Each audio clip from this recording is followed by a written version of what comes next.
Brad?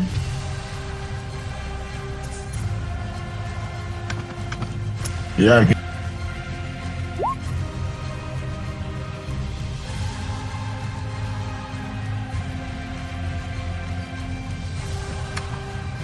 Yeah, I think so. If I can Nice. get a voice modulator work.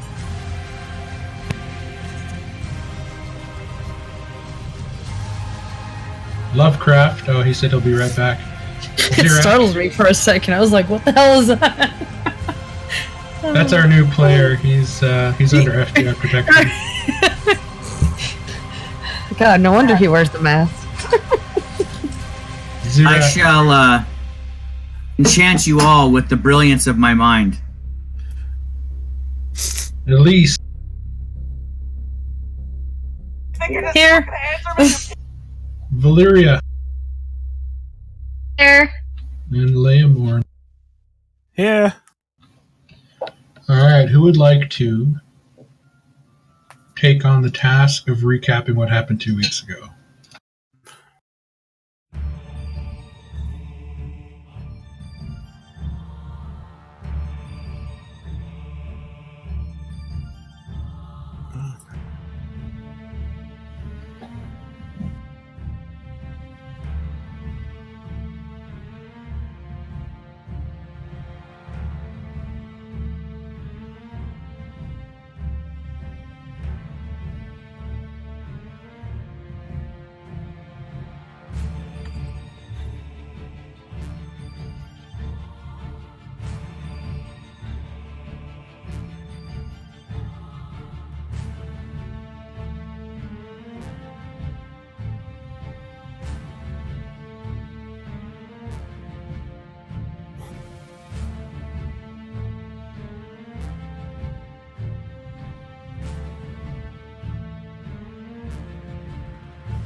Okay, give yourself a point of inspiration if you don't already have.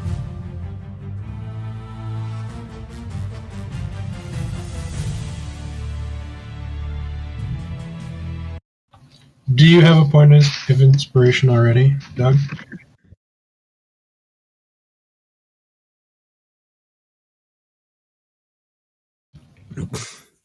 Okay, quick count. If you have a point of inspiration already, do me a favor and type yes in chat.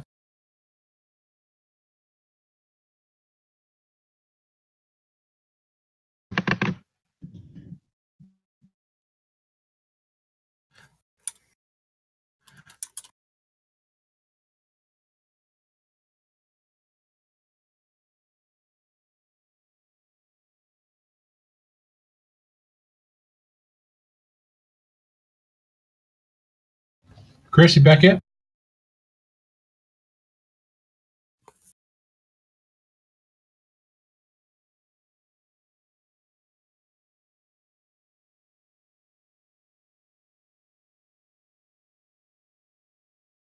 I'll just go with no on Chris.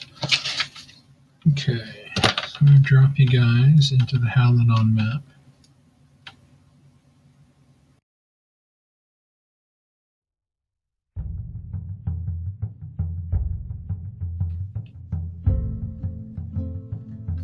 Okay, some of you guys awoke peacefully, some of you awoke quite exhausted from the events that happened the day before. Drummond, Valeria, you're still feeling it heavy in your bones and in your muscles. You still feel very weary. Almost like you have cotton in between your ears. You just have that fuzzy feeling in your head that just won't go away. Stallion, taking the extra caution of making sure you slept in your armor again, just due to the fact that you guys were ambushed. So you have one level of exhaustion, but for the most part your wounds have healed through the ministrations of the town cleric as well as with help from the people in your group. Some of you awoke from bad dreams, and others just seemingly kind of going with the flow now, as life on the road and moving around seems to be what your lives are now, as you're truly now learning what it is to be adventurers, moving from place to place and not having roots anywhere for too long. As you guys begin to leave Barrowshire, you guys are given gifts, ample gifts by the people of this town.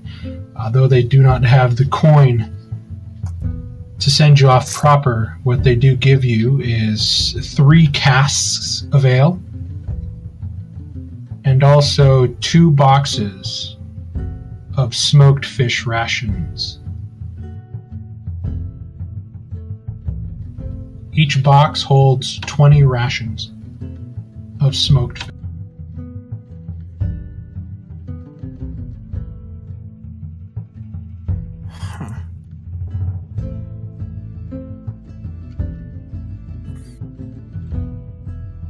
I have to say, it's far generous than anything I would have expected, but...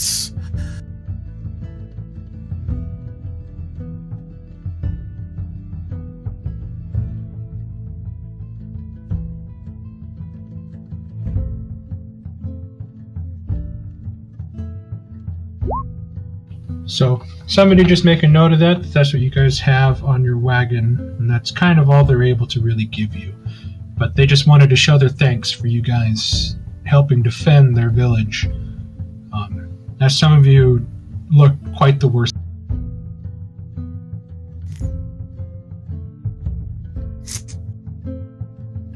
You guys sat around the campfire eating a small breakfast prepared by Zirak, as Stallion was telling you of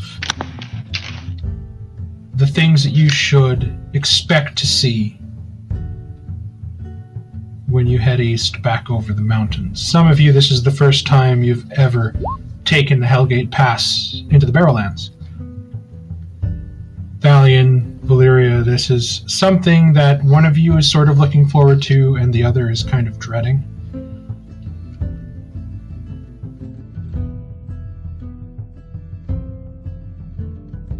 You guys begin to pack up your things, pack up camp, put up the fires, put things away, get the wagon set for travel, brush down the horses, feed and water them, as you guys begin the day and a half trek north to Springbarrow. What would you guys like to do?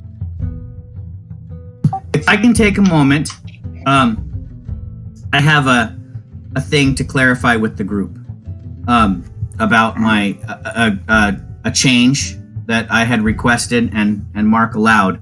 So it kind of changes a little bit of what we've all experienced with Zirak, but not a significant amount.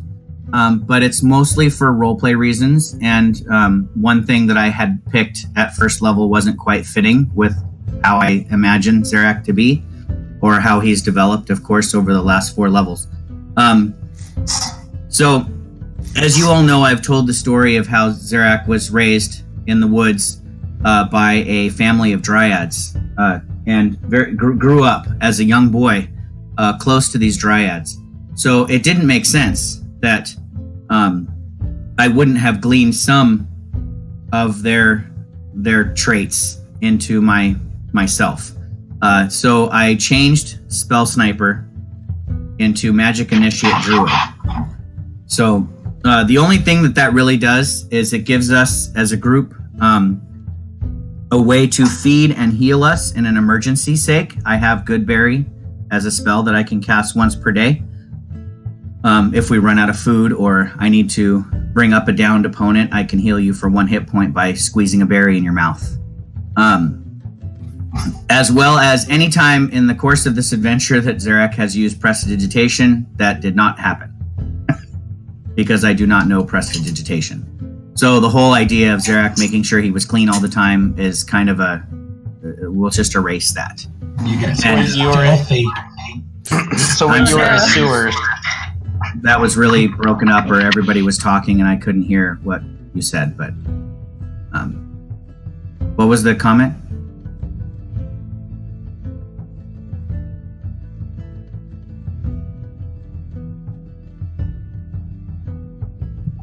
That's a good way of putting it. Thank you, Doug. Yes, I am a forest kid wizard. Yes, and really, I probably would have become full druid, but I found Talus's tower in the woods, and I ended up going wizard instead.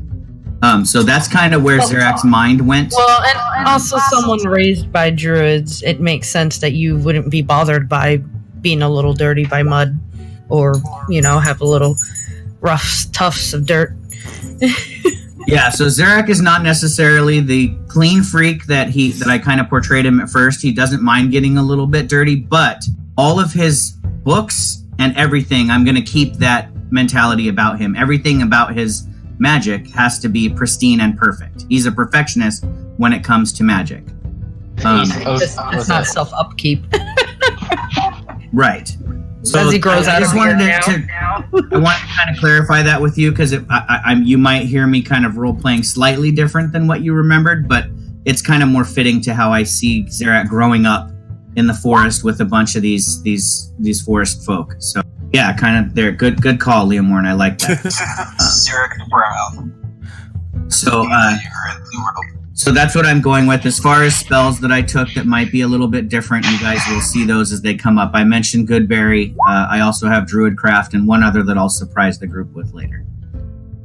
So, other than that, I will say in character now, as we're making our way to this thing after Doug after Thalion is kind of filling us in on what to expect in his land. I will say that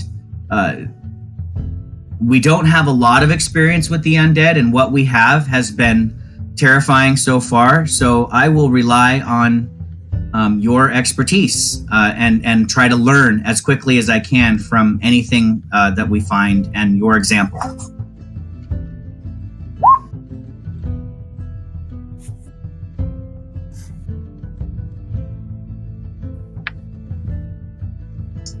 So,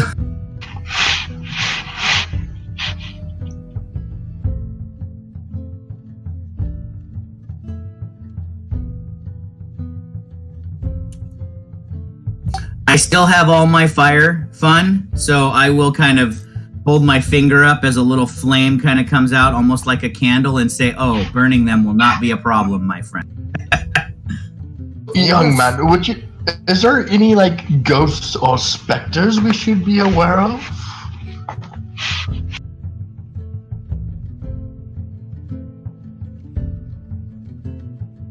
Oh. I heard of a legend of a skeleton that roams those lands. He has a beard and a towel on his head, and he just goes around shouting, "I kill you." God damn it. That's negative 50 XP to you. I was wait for it. Just wait for it. Ouch. I've never heard such stories either. And I like dark And stories. you swear, Professor, that this is something that you know because it's a story that you've heard many times in many of the taverns you've stopped by to talk with people. And they always tell you about this skeleton wearing what seems to be a southern turban moving around saying, "I'll kill you."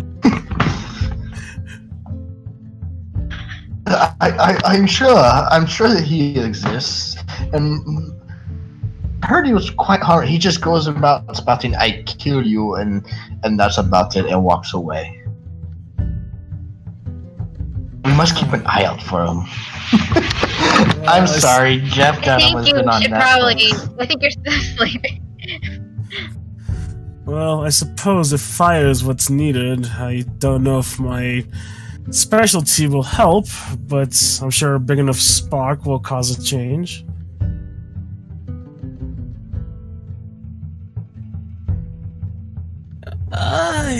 Given the supplies and time, I could whip something up.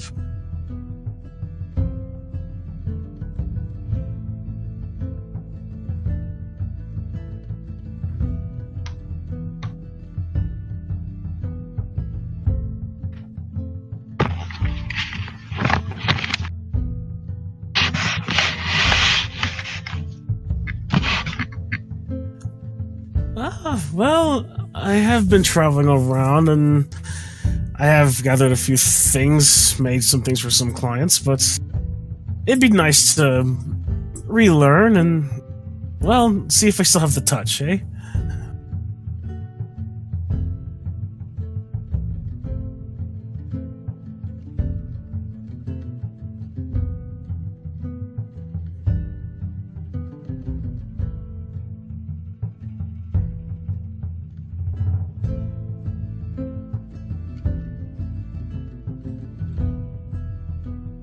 And I'm broke right now, so I don't think I can do that right now.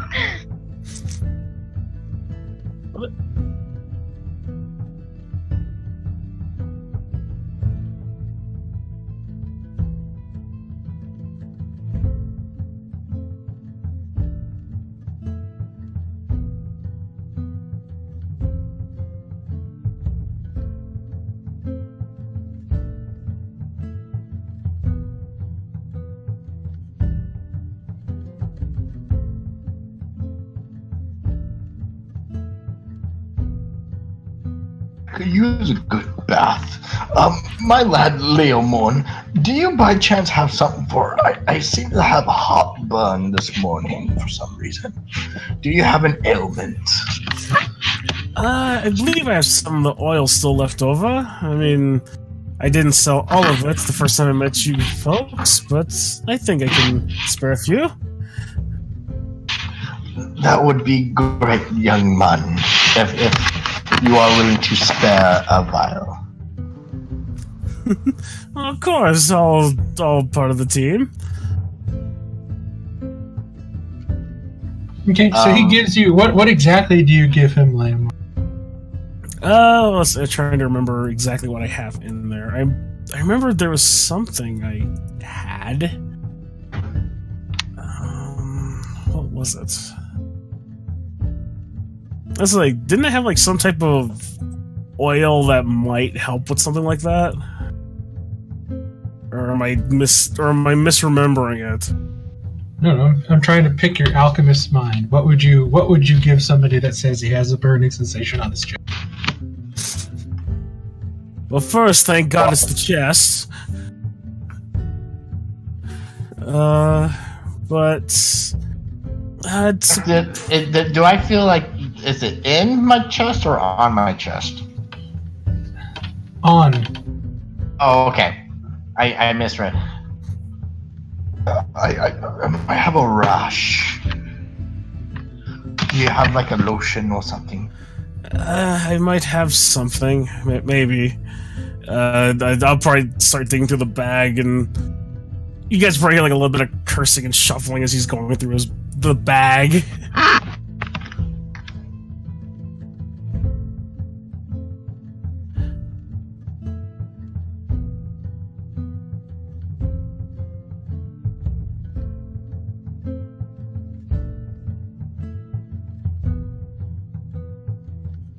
Oh, A, actually, yeah, that might help, actually.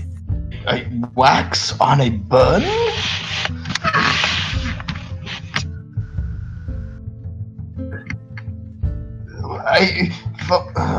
I will try, but I don't think wax will help because will help a burn other than a cut. Well, it'll be a temporary relief.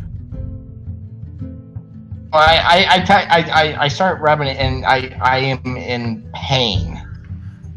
Rather like it's like searing pain.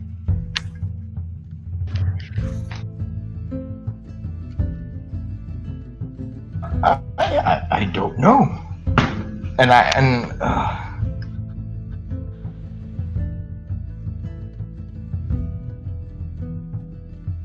I don't remember any fire in there.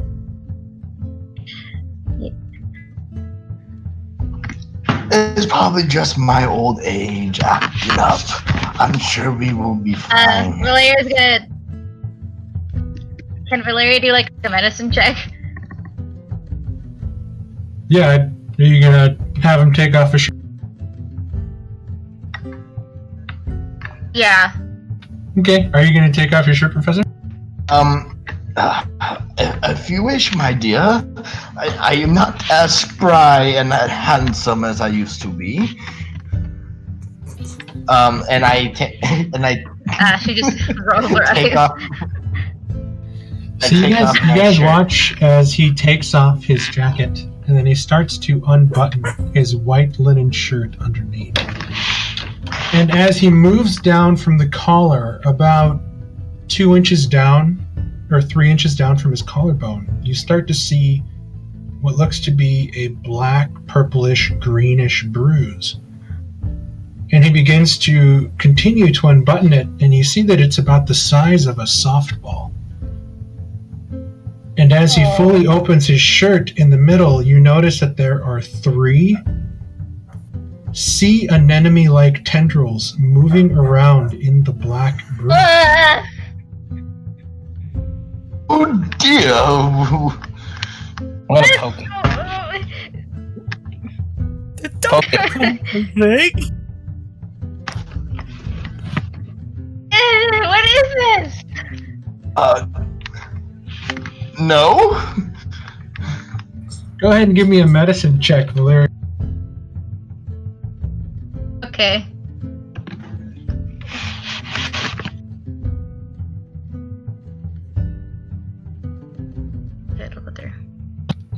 Yeah, you have absolutely no idea what the hell this thing is. Like, you've treated, like, villagers and stuff for parasites, all sorts of things, but this is... You don't know what the... I don't think I have anything for something of this degree. And you're watching Leomorn with oil, cloth, and beeswax just start putting it back into his bag. I think we need to go see someone about this. Okay, you said there...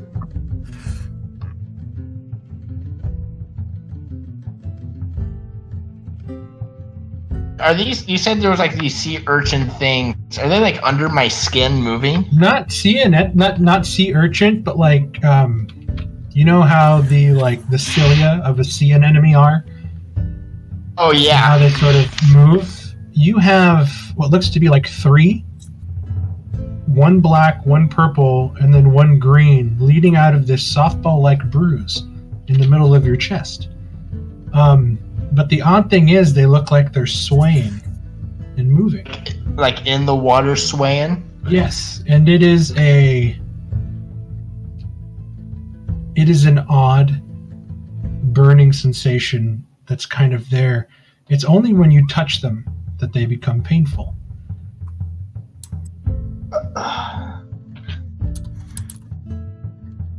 Of all my years, I have never seen such a thing. Curious.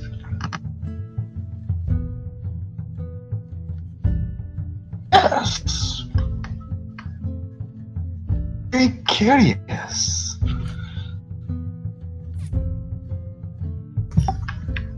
Well, you are very old. Perhaps it's just something that happens to you when you get old. What? Growing that as you get old? I've never seen a human quite so aged. I don't think that's old age for a human. I think that's something else. Well, it's right now they seem fine in the fresh breeze. I mean, with nothing touching them. So, I will take out my shirt, but leave it open. I'll button up a little bit to be a little curious. But as long as we don't touch them, they seem fine. They don't hurt if we don't touch them. And I don't think I have anything for such a severity, or at least nothing immediate that I have. I could try to whip something up, but that would take quite a while. It sounds like we don't really have a lot of time if we're gonna make it to our friend's homeland.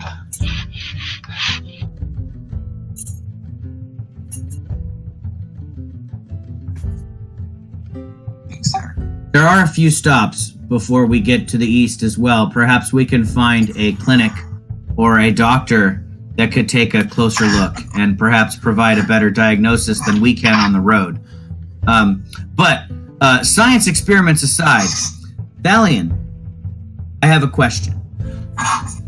And I agree with you, Valeria, that it is a serious matter. But it seems that Lovecraft is unconcerned. So I will share his same apathy towards the situation. If I may, Thalion, could you tell us where are we going? My intention is that if there is a house or a noble house or otherwise that is our ultimate destination in your homeland, I would like to perhaps have the name of the place that we are headed to, so that I may send a message to Sir Roger and let him know that if he needs to contact us, he can send a message to this place, kind of as if he needs to get a hold of us. God damn, that's a lot. I think the professor is eating his microphone. I'm not doing anything. Can I mute him? There's a lot of noise coming from you, like a lot of scratching. Every time you move, Chris, it's like a tidal wave of noise. I'll demonstrate, Chris. Was that a good rendition of what's coming from his microphone? From yours. Well, yeah. Anyways, what I'm getting at is if we need to be reached while we're months away, he could possibly send a pigeon or even a magical message of some kind to some place. If he can't reach us directly, is there a person that he might be able to reach in your homeland that could then get a hold of us? Excuse me.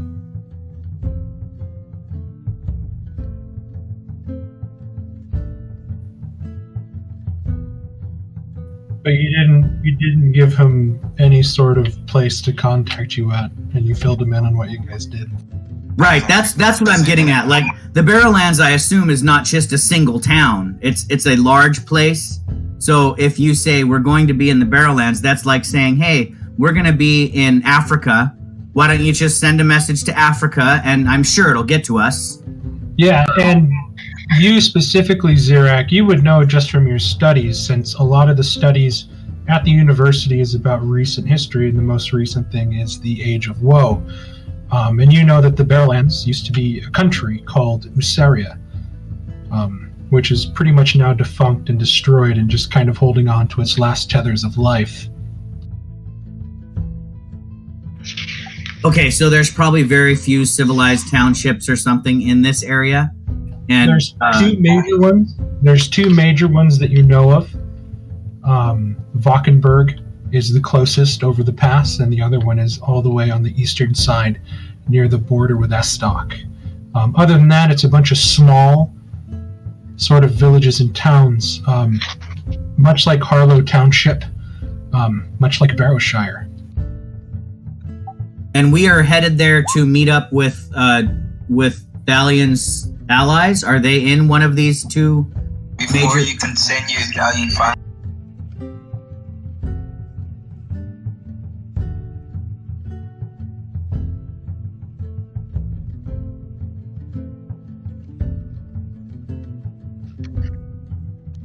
Fantastic. Thank you, Thalion. I will generate a message, and I will put this information in the message for Roger so that if he needs a specific person to contact in order to get a hold of us, he can reach Rose Fairbairn.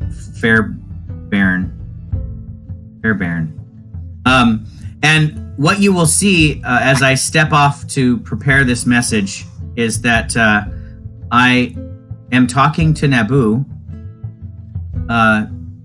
but I start setting up my ritual to summon a new familiar, because I am going to dismiss Naboo and thank him for his service as I resummon Moonlight, and I will send Moonlight to Roger and just have Moonlight meet us on the road. And he takes off once you scribe the note, tie it onto his little owl legs, and you see him take off in the general direction, remembering where to fly.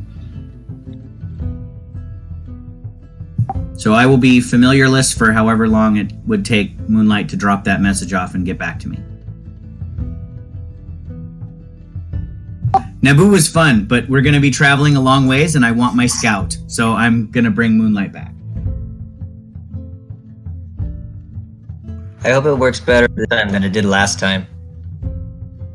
I was just whispering that in Moonlight's ear. Please don't die this time. We could almost do the same to you, Zarek. Please don't die this time. Indeed, we could. I don't know. There was a lot that you folks have not told me. You guys begin to rumble up the road, getting back towards the coastal road on the east side of Halanon. The town standing behind you, sort of taking a pause from their work to wave their goodbyes and yell their thanks as the children sort of run up beside the cart waving as you guys leave. You guys make it about 8 hours travel, making you about halfway towards Springbarrow.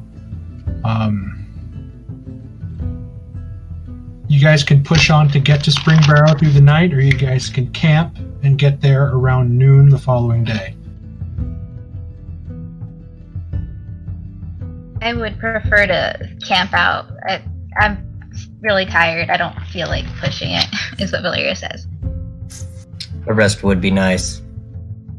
A nice spot would be nice. Actually, if it's all right, if whenever we stopped, would it be all right if I looked around for herbs and everything to gather for future recipes? Yeah. What are you gonna do? Are you gonna make are you gonna search casually, or are you gonna make a dedicated 4-hour search of your long rest to be able to do? Oh crap. Yeah, I'll do a casual search as well. Okay, and one of you is helping the other find herbs, or are you both trying to find your own?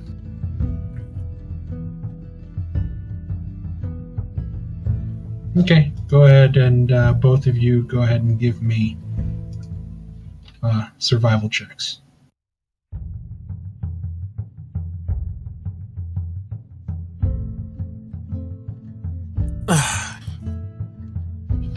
Not being too familiar with this part of the world, and the one thing that really gets you is almost everywhere here, Leomorn, is cultivated.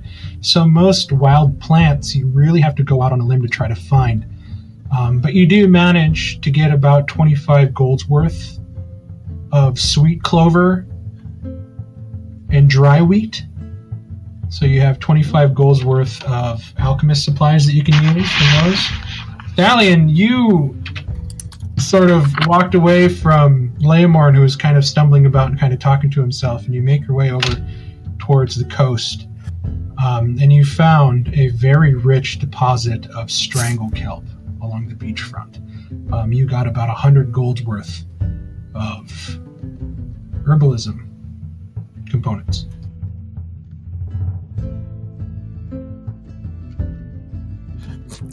As I'm just picturing right now, just as they're getting back, Leo has a whole handful, looks over at Thalion. Well, my search is bare, sort of. How's yours? Is you seeing what he's got?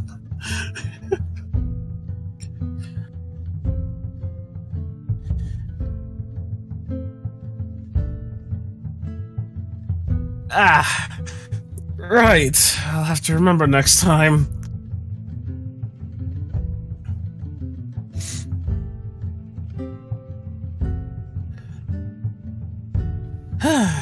You guys come back, and Zirak is popping open one of the containers of smoked fish, and he's driving a pile into one of the kegs, and you guys enjoy some nice, soft, smoked trout and hearty dark ale to kind of get you guys through the worst of the night chill that's coming off of the banks of the lake. You guys wake up in the morning, gather all your things, and you begin the sort of 5 to 6 hour trudge further into Spring Barrow. The old TV dinner, yep. Dromond and Valeria, you guys have one level of exhaustion.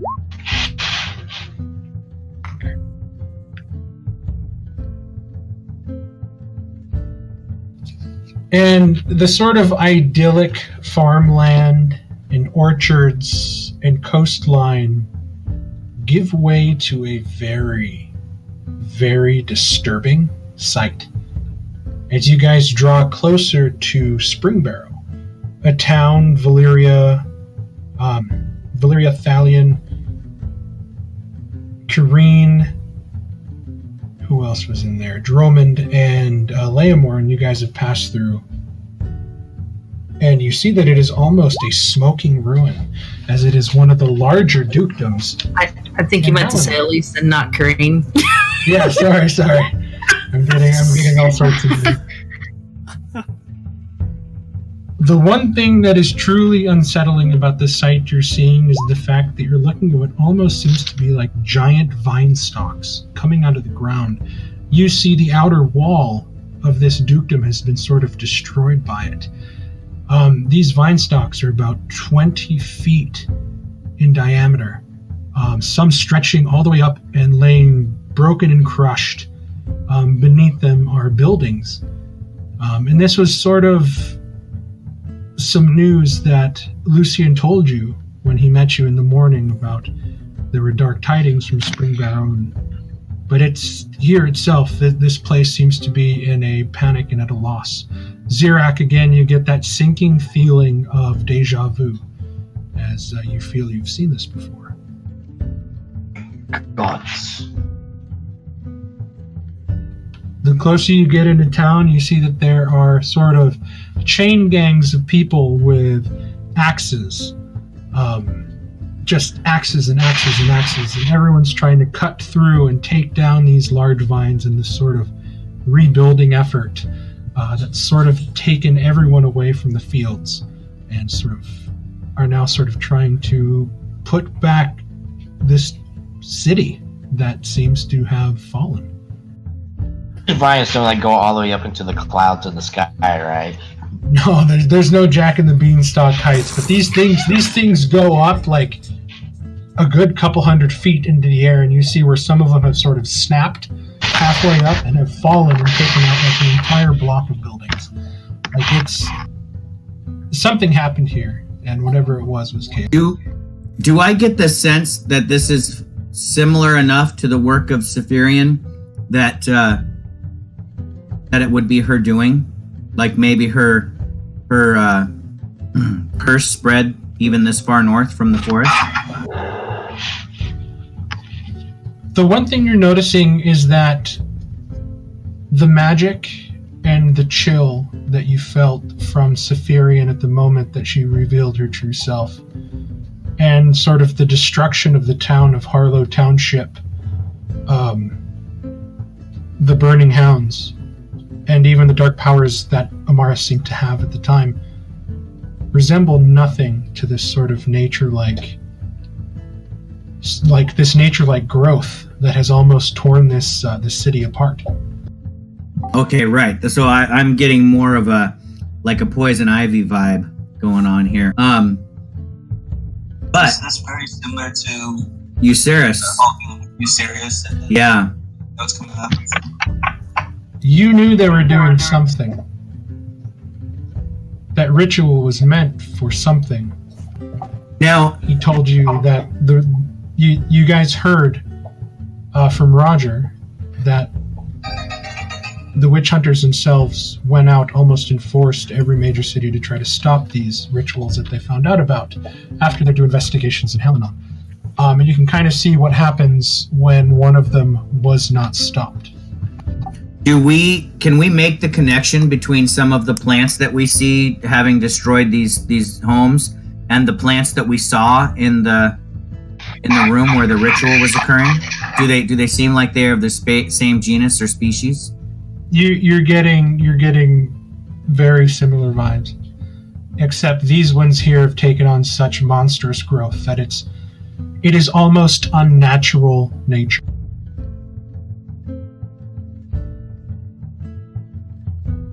Gotcha. Okay, so I do start to kind of nod my head, and I'll tell Thalion and Dromond and Valeria, whoever's nearby me, that it seems that some of the cultists did escape detection after all, and their work was completed.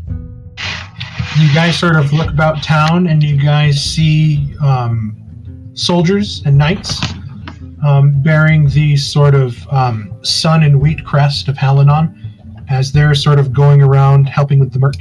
You guys look, and you see soldiers bearing the crest of Kairist, also here as well, seemingly coming with aid from across the bridge. It looks like a FEMA camp has been kind of set up in this place, and it is destruction unparalleled. You're looking at a town of 5,000 to 6,000 people, like a small city of 5,000 to 6,000 people, that you're looking around and you maybe count maybe up to 1,000 people. They're moving around, and a lot of them are from other places. It seems we're not the only visitors here today.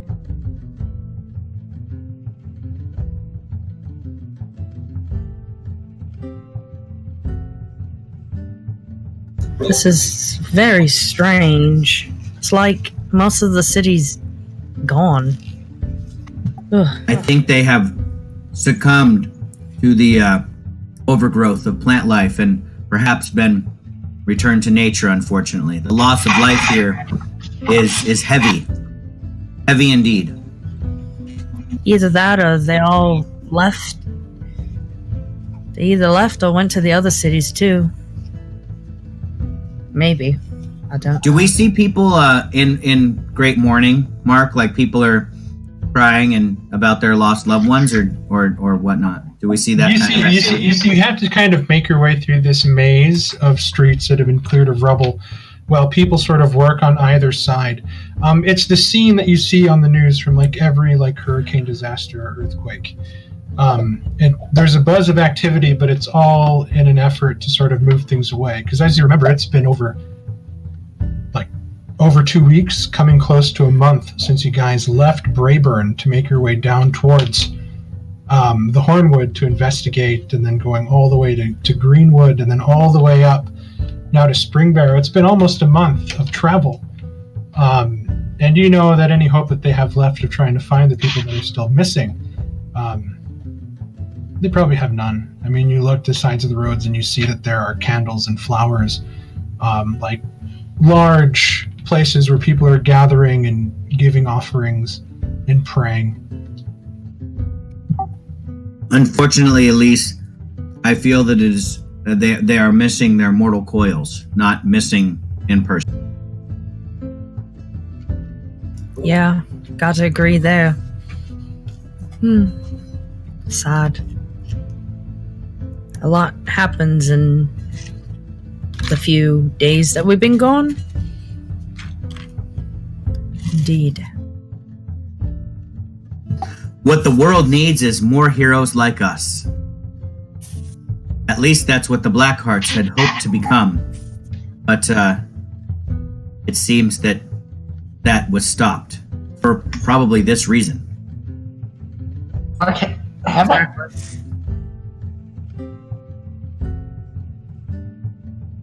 Hopefully they are building themselves up to their former glory. Do I know about the Black Hearts, and have I heard much about them? You're old enough that you would have heard about this very famous group of mercenaries that are based here in Brahmana, and they're sort of world-renowned. So you have heard of them. You've heard of many of their stories, of many of their heroes, but you also have heard, much like everybody else, about their fall in Halanon and how they're kind of disgraced and kind of shunned now. You were part of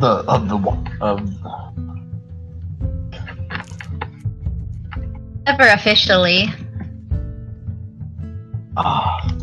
Valeria speaks the truth. Almost once upon a time. Unfortunately, the honor of the Blackhearts was soiled before we had a chance to join in their ranks. Probably for the better, to be honest. Pretty much free by this cult. Yeah, I look around at the destruction of this town and say, I don't think it was for the better, my friend.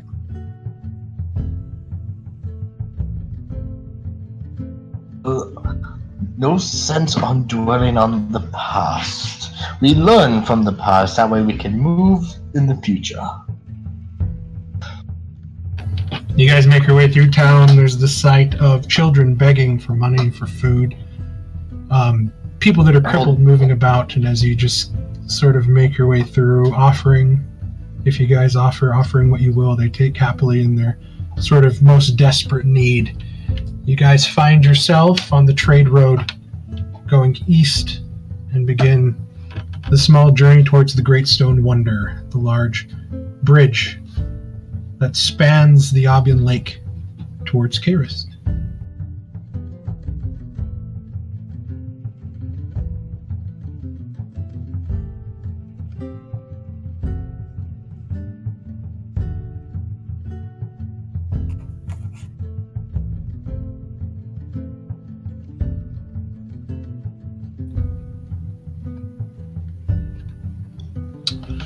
I think it was Leomorn who heard the description. But you guys, again, finally make your way onto the Great Stone Wonder. And it's still, no matter how many times you see it, it's still one of those eye-opening sights that kind of lead you in awe. Just the fact that you know that this was built by the hands of both men and dwarves. The fact that this sort of 5-mile bridge was built over the water, and each side lined with the statues of people who fell during the last war.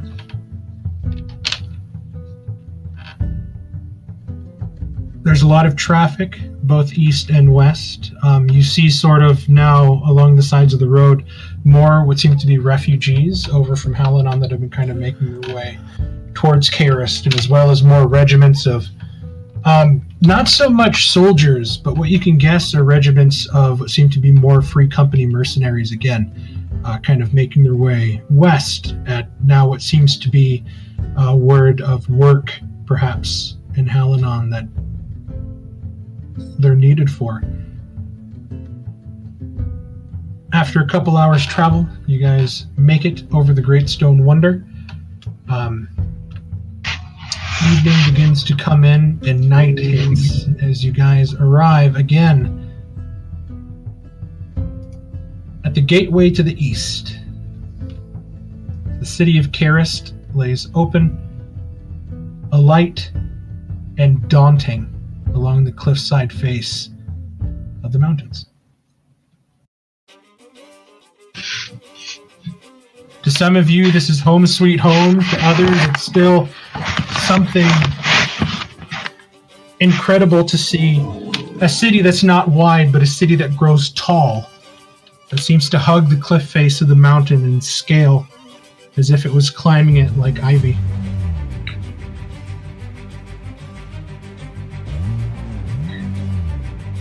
nighttime now.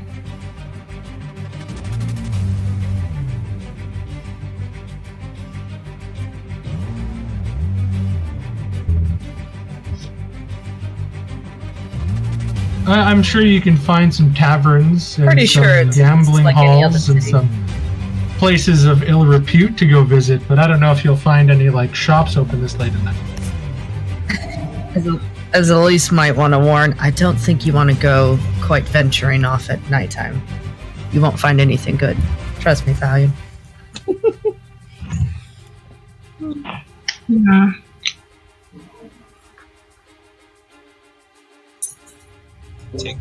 Yeah. Probably best to do that.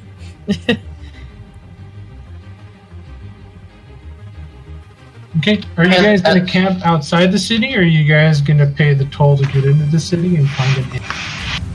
I want to go into the city. That's what I want to do.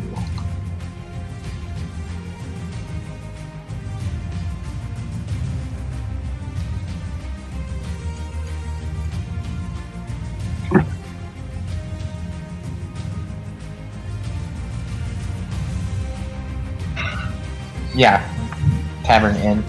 Well, we also have a cart. We could let Garshadow sleep in the cart. I mean, in case, it'd probably be best to have him in there. Just in case, so people don't get scared again.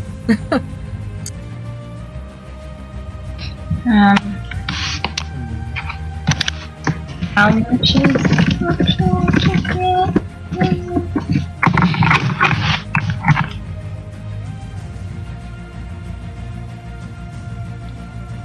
I can find my stuff here.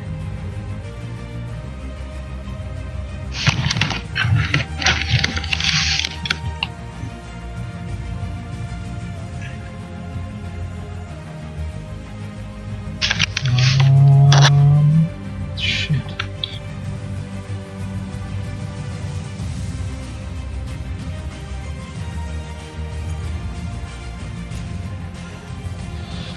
Oh, I hope I didn't make it on the wrong page.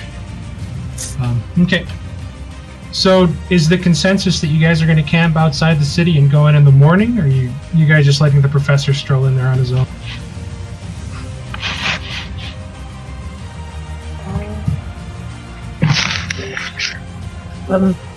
Sure.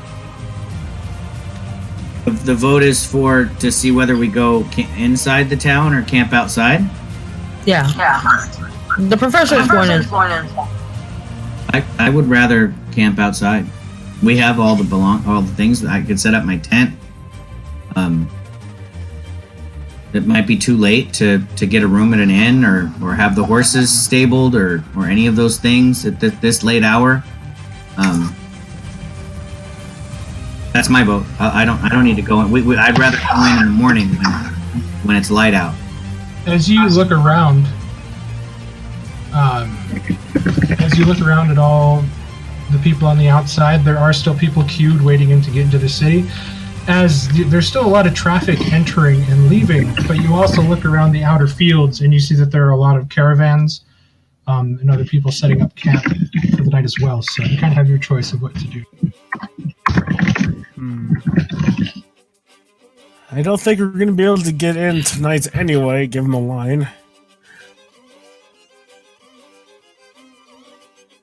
Agreed.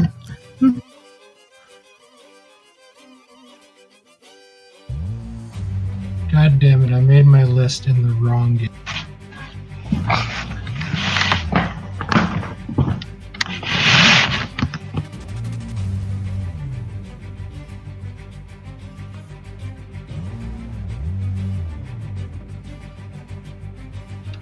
Oh my god, if I didn't save those, I'd be pissed.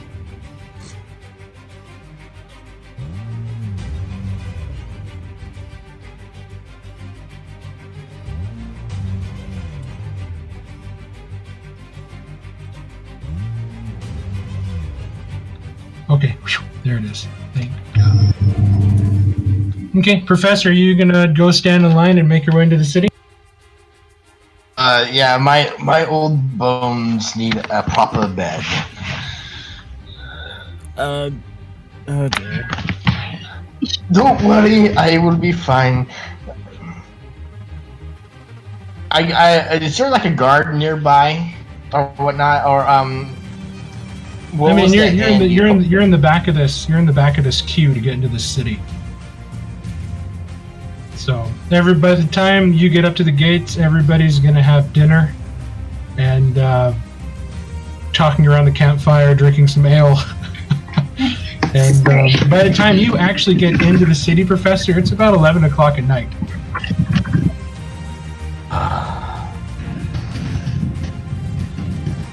stew for dinner then? So go ahead and give me an investigation check. Me? Mark? Yes. An investigation. 18! Okay. You get in and you speak to the guard, who seems to be a little bit weary and just sort of tired from having to talk to people all day. But you kind of give him your best smile and kind of ask him, quite, politely, if he can point you in the direction of a good inn for the night. And you see that his face kind of, his eyes sort of soften at the fact that you are an elder. And he points you to the direction of a place called the Keystone Public House. He says that they serve food until 2. You should be able to get a nude bed there. It's where a lot of the soldiers go. Thank you, my lad, and I will tip him a gold piece. He happily takes it.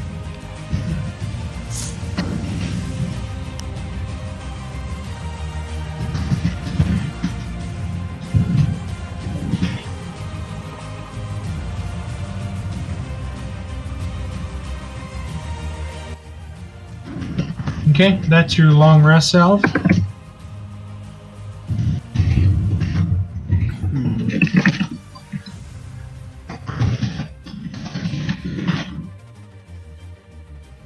Doug, that's your long rest one. Okay, so go ahead and mark off the gold amount on your 150. I think you had 50 left over from before. So go ahead and subtract that gold amount from there, and you have yourself 1 Mage Royal Salve. It's a pretty modest establishment that you get to, Professor. And you can tell that he was right, that there are quite a bit of soldiers getting off of the late shift here. You speak to the gentleman behind the counter. He happily offers you a room as well as some food. You actually get a nice heaping bowl of rabbit stew with a side of soft crackers in a room, and everything all together with breakfast tomorrow comes to 1 gold. Okay, perfect. I happily give him a gold piece. You have a nice comfy feather mattress and some good food, and you're while I am in my room, I take off my shirt and try to examine the best I can. I'm assuming there's no mirror in the room, so I can't look in the mirror and look at it. This thing on my chest, has it gotten worse or has it gotten better? It's about the same size from what you saw a couple days ago. And you sort of go to touch it again, and you notice now that when your finger gets closer, there's almost like a force, and you see the anemone-like cilia just sort of move as if your finger is pushing them, kind of like a current of water, and you move it away, and then they go back into place. This is an odd thing. Yeah, you don't know what sort of parasite could have caused this. But you have no idea. Oh, this sucks. So what I do, I make sure can I lock my room? Yes, you can. I lock it and I pull out my book and I'm reading it, trying to think maybe it might have some answers to it. And I'm talking to myself what? Reveal your secrets to me, damn it!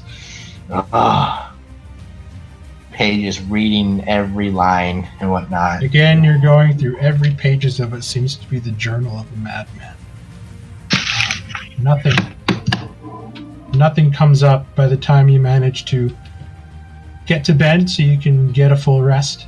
Unless you stay up all. Oh, I am gonna get a full rest. Okay, so you read heavily for about 4 hours before your eyes just begin to burn. And your brain hurts from the nonsense that seems to be spewing off from the pages that you're reading. Then you go to bed. Morning comes. You guys wake up, stoke the fire again, reheat some of the fish back on there again, as it's been about 3 or 4 days straight of just smoked fish. And some potatoes and hardtack that you guys got from Dury. And Dale, and it's early enough that you see everybody else with caravans begin to sort of load and put things away as they start to get in line for the opening of the gates. After I eat breakfast and whatnot, I'm assuming they will get in before breakfast. I go and wait kind of close to the gate, waiting for the party. Okay. I'm there. Are you guys are going into? Okay, so you guys wait about an hour and a half in the queue. You get up to the main gates and you pay a toll. 4 horses and a wagon. I believe that is 6 gold for the toll for all of those. I must have missed my toll. How much was my toll? You walked in on your own 2 feet. You didn't have one. Okay.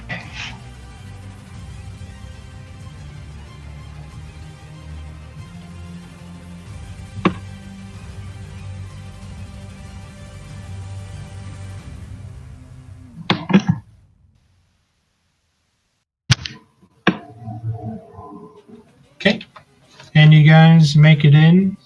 Those of you that were here before, especially you, Thalia and Valyria, you immediately recognize the Copper Circus, the large open-air market directly on the other side of the gate. And it is slowly turning into a hive of activity. Out of the corner of your eyes, I'm just going to say you guys spot the professor sort of shifting his clothing kind of uncomfortably and making his way towards the gate where you guys sort of lock eyes and meet up again, all fully rested. So all level of exhaustion is gone. What would you guys like to do? I will let them know where I stayed. I don't know where. Kind of give them that information. And it was a gold piece for dinner, a room, and breakfast. That's what I paid for.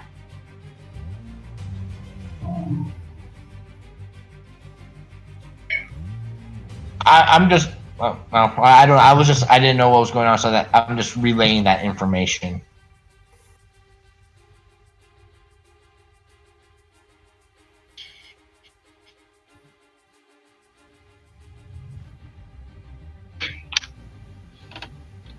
Is there a place we can leave the horses in the cart while we go down? I mean, there's stables around where you can get them stabled and leave them there. To store the cart and have the 4 horses, everything total at the stable, especially if you want them cleaned, watered, and fed. Let me look at my sheet.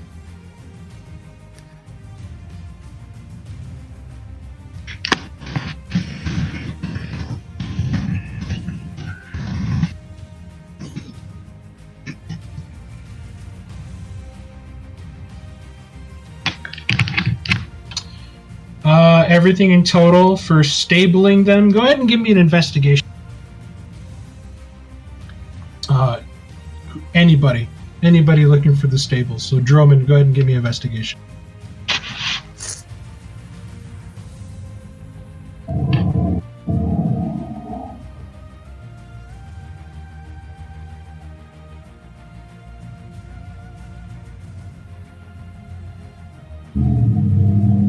Brett.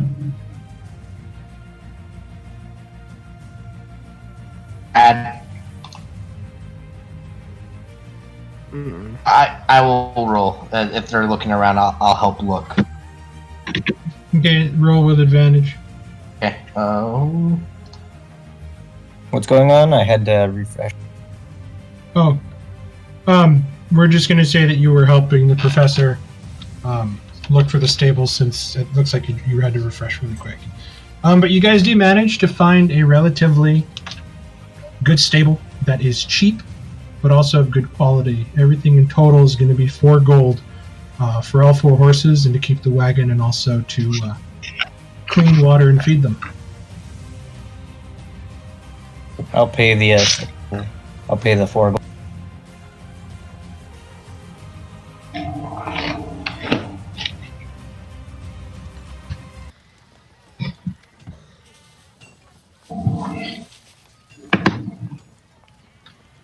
Okay. What is the plan? Is somebody speaking? Because I only hear you, Mark. I think everybody's being pretty quiet. Okay, I just wanted to make sure. So what's the plan, younglings?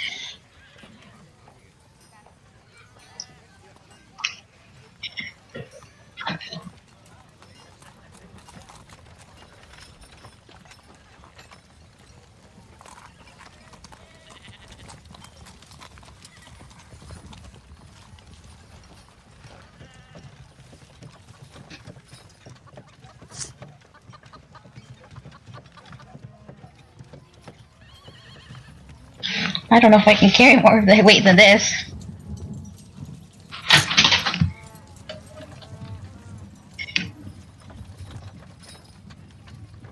Lucian told you to go to the Ironclad, which is on the 2nd level of Kayrist in the servants' quarter.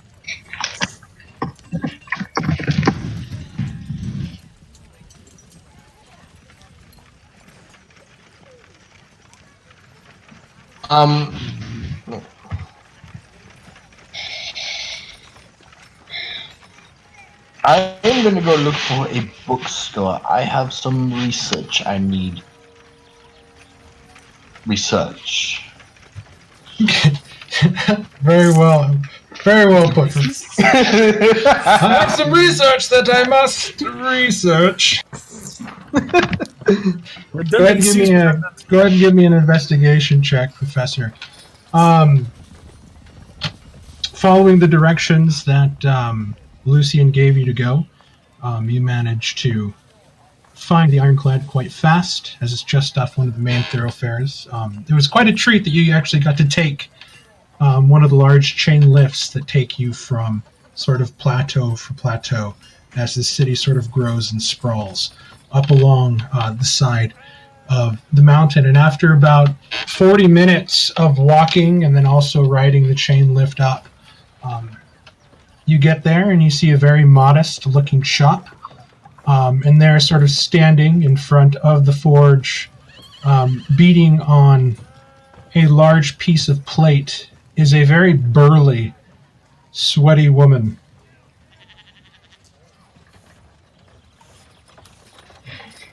Yeah.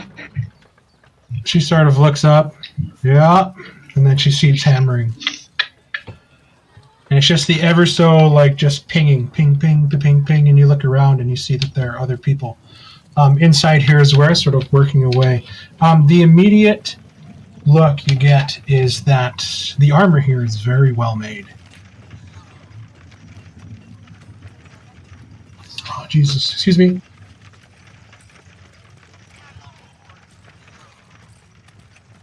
Sorry, I just got caught by a sneezing fit. Is there something I can help you with? Otherwise, I'm just gonna charge you for standing there.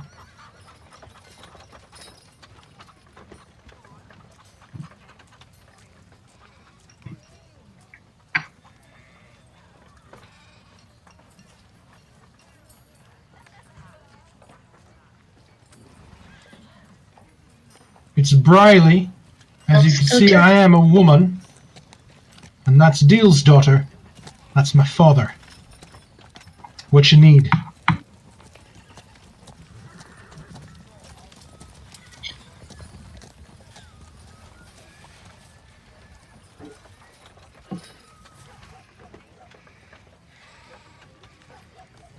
So what you looking for? A chainmail? Plate? We got quite a bit here.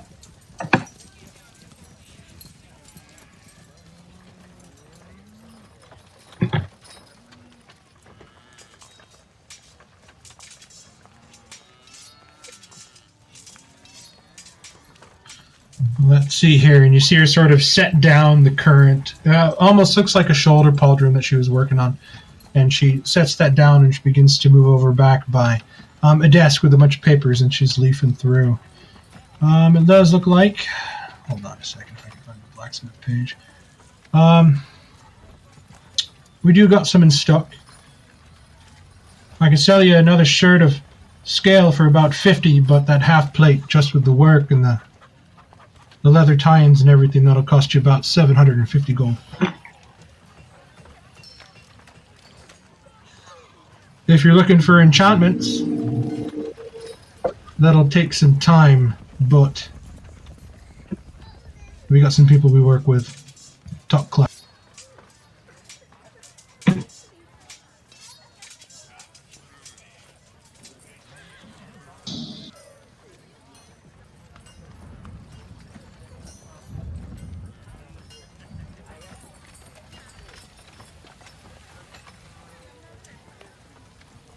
Extra protection. We work with some of the dwarves around here to make the steel harder. Keeps them from breaking.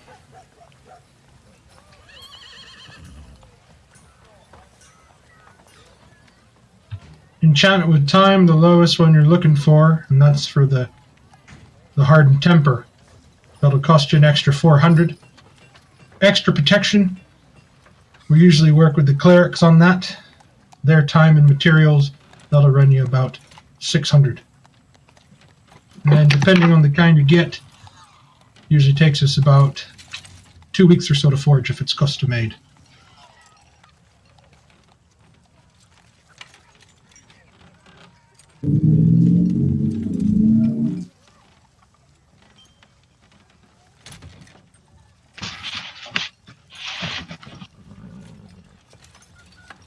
That's like almost all your gold you have, right? You have 60 platinum and like 118 gold points. And that...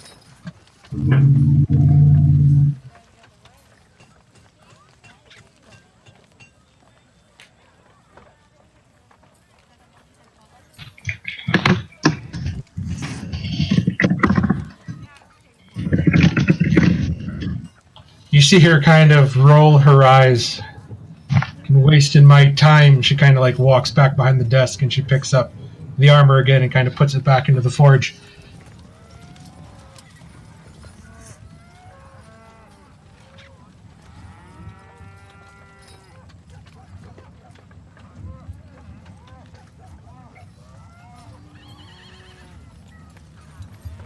All I'm asking for is 10 gold points. Oh my god. After a while, Professor, you do manage to stumble into an antiquities store. You walk into there and you see that there are shelves and shelves and shelves of books along the back. Go ahead and give me another investigation check as you kind of look around.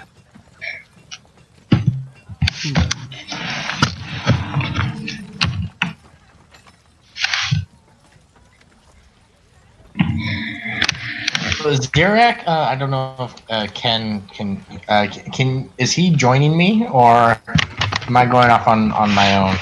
Well, I put in the chat what I wanted to go look for, but I can say it since I don't know if Mark's keeping up with it or not. I would like to find a map maker. What I would like to try and find is a... I'll wait. Okay, that's better. I want to try and find a detailed map of the Barrowlands, or at least the east part, you know, over the eastern passes and what's on that side. We have a pretty good idea of Halanon and the surrounding area, but I at least know nothing of that. Yeah, no, I was going in order because I had Chris roll his investigation, and then you typed in you'd like to go to the map. Oh, gotcha. But go ahead and give me another investigation check, Chris, as you begin to sort of scour these bookshelves. So I did find a bookstore, right? Yep. You found a bookstore called Wendell and Blotz. It's an antiquities dealer. In the front, you see a lot of You see a lot of wooden furniture, chairs. You see a lot of like mirrors. You can see that it's a lot of hand-me-down antiques. But in the back, you see a lot of fine leathered books. A lot of them worn, though a lot have some newer looking binding. Going through and kind of looking for what you're looking for. You're not exactly finding any sort of personal journals or anything like that that would resemble the same sort of book that you have in mind. You see a lot of history books, storybooks. With a 15, you found one. You found one called "The Histories of Satyrs and the Evilness They Bring."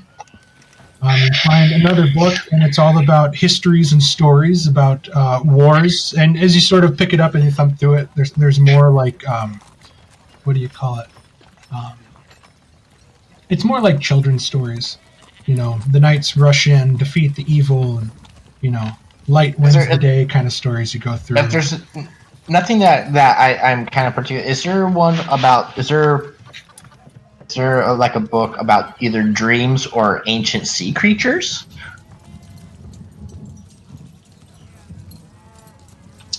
With a 15, we'll say. With a 15, I'll say that you do find something about the mythologies of the oceans. Give me one quick second.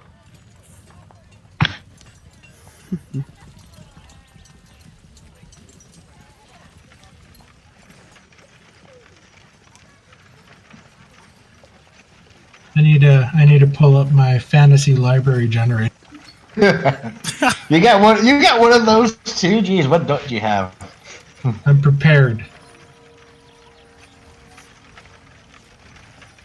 Where are you finding? I'll ask later.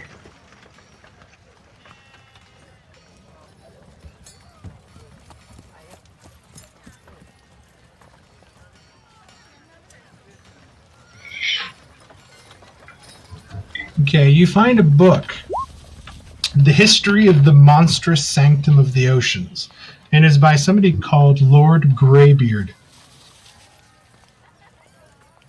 You look at it, and it's about 62 pages. The front cover itself has this very nice sort of sapphire-painted motif of waves. And you can see that there is inscribed into the actual leather of the hardcover books and small islands. You open it up, and the pages themselves are exquisitely written. The handwriting is very nice. And the pictures that you see in them are vibrant. This has been a well-kept book. Definitely caught your eye. Okay, I will pick that one up.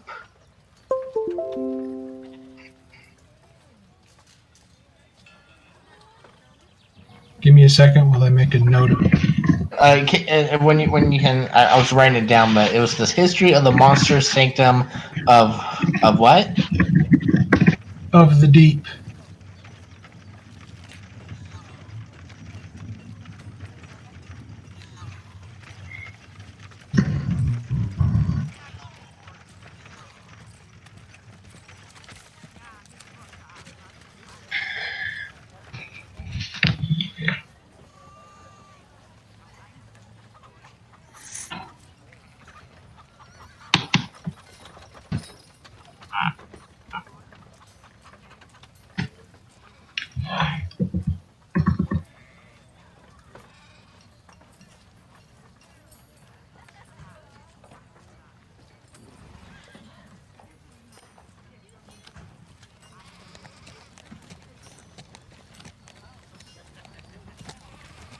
You take it up to the front desk, and is that the only book you're taking? That. I mean, you found some other ones, but they seem to be more like storybook reading material, stuff like that. Yeah, that's not where I was looking. I'm looking for not really. I mean, yeah, reading material, but more research material, reading material. So this one is really what I am kind of looking for. Like you take it to the front, and you see this sort of old, haughty-looking man, and he has kind of like this pencil mustache just on the top of his lip. And he's, yes. This is quite a nice volume we got in about a month ago. You have quite the keen eye for books. Oh yes. You see, I am a professor of linguistics back at Oceanum. Pardon me, where?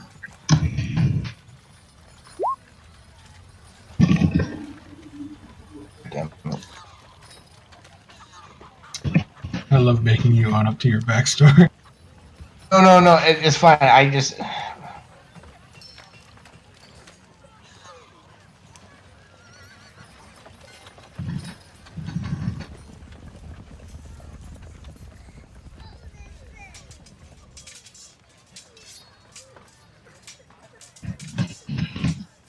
He's very proud that he's a professor, if you can't tell.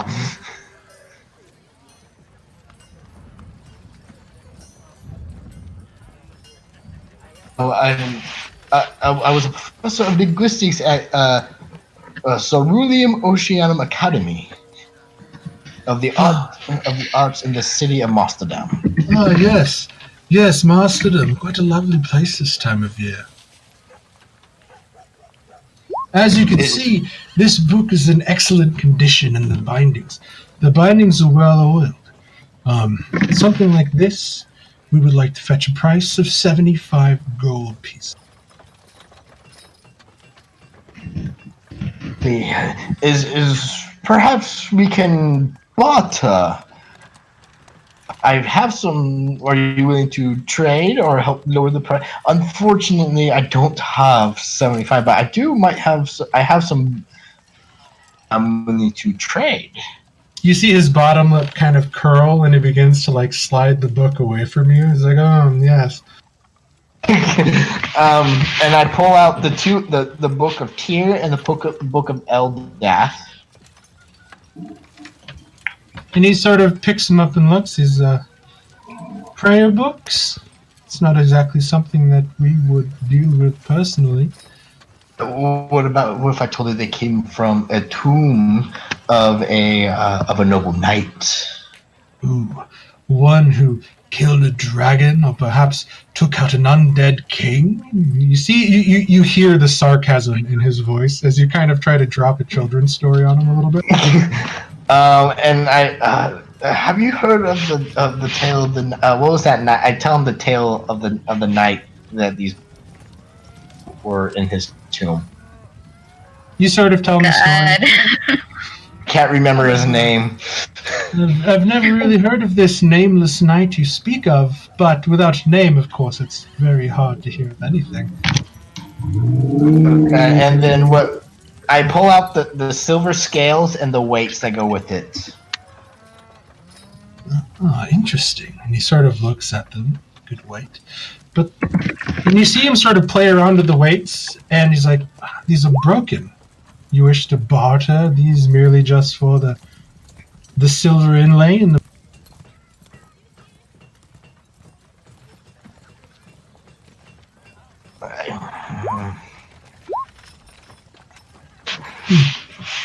For the scales, and I might be able to find some buyers for these two prayer books.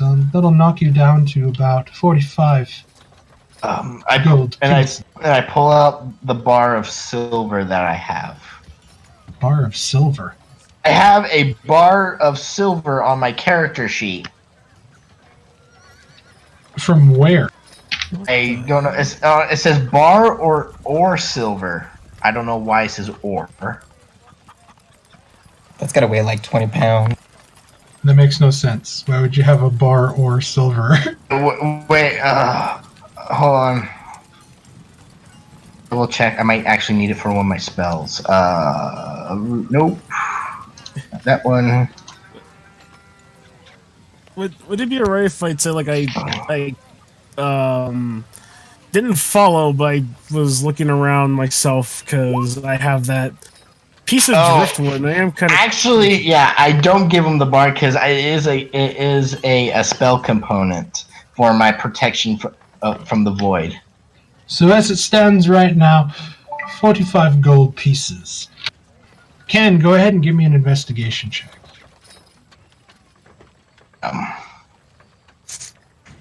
I only have 6 gold pieces. Mark, did you say Ken or Zirak or Oh, me? sorry, Zirak. Okay, thank you. Investigation.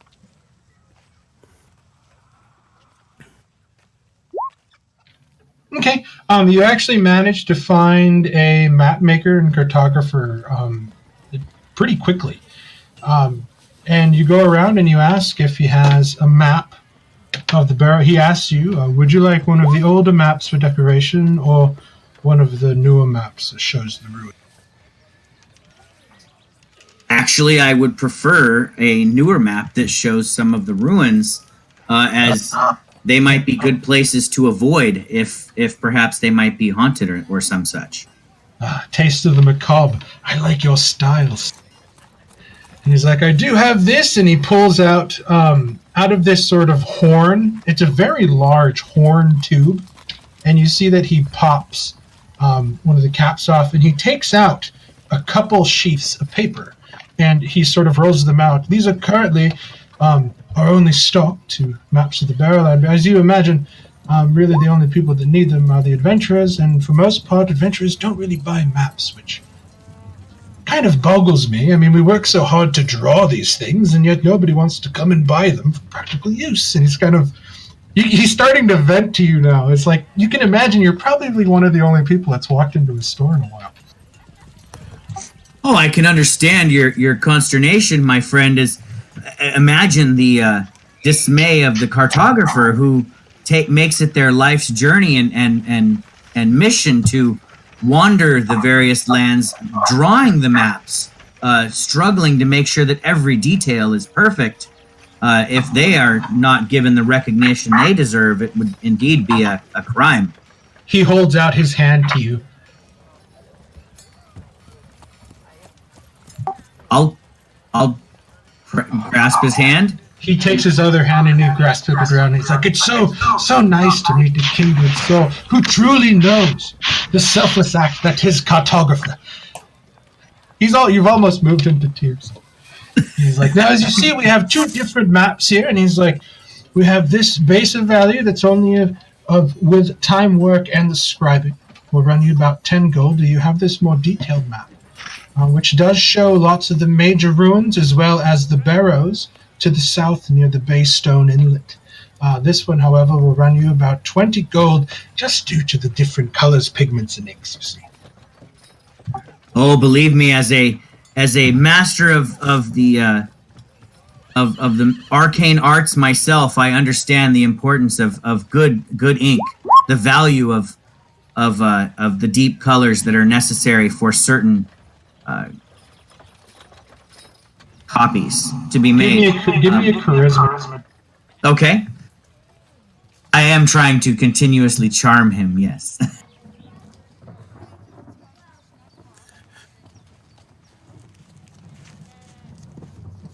I'm going to go ahead and use my point of inspiration on this charisma check, actually. So I will mark it off my character sheet because I don't have the highest charisma.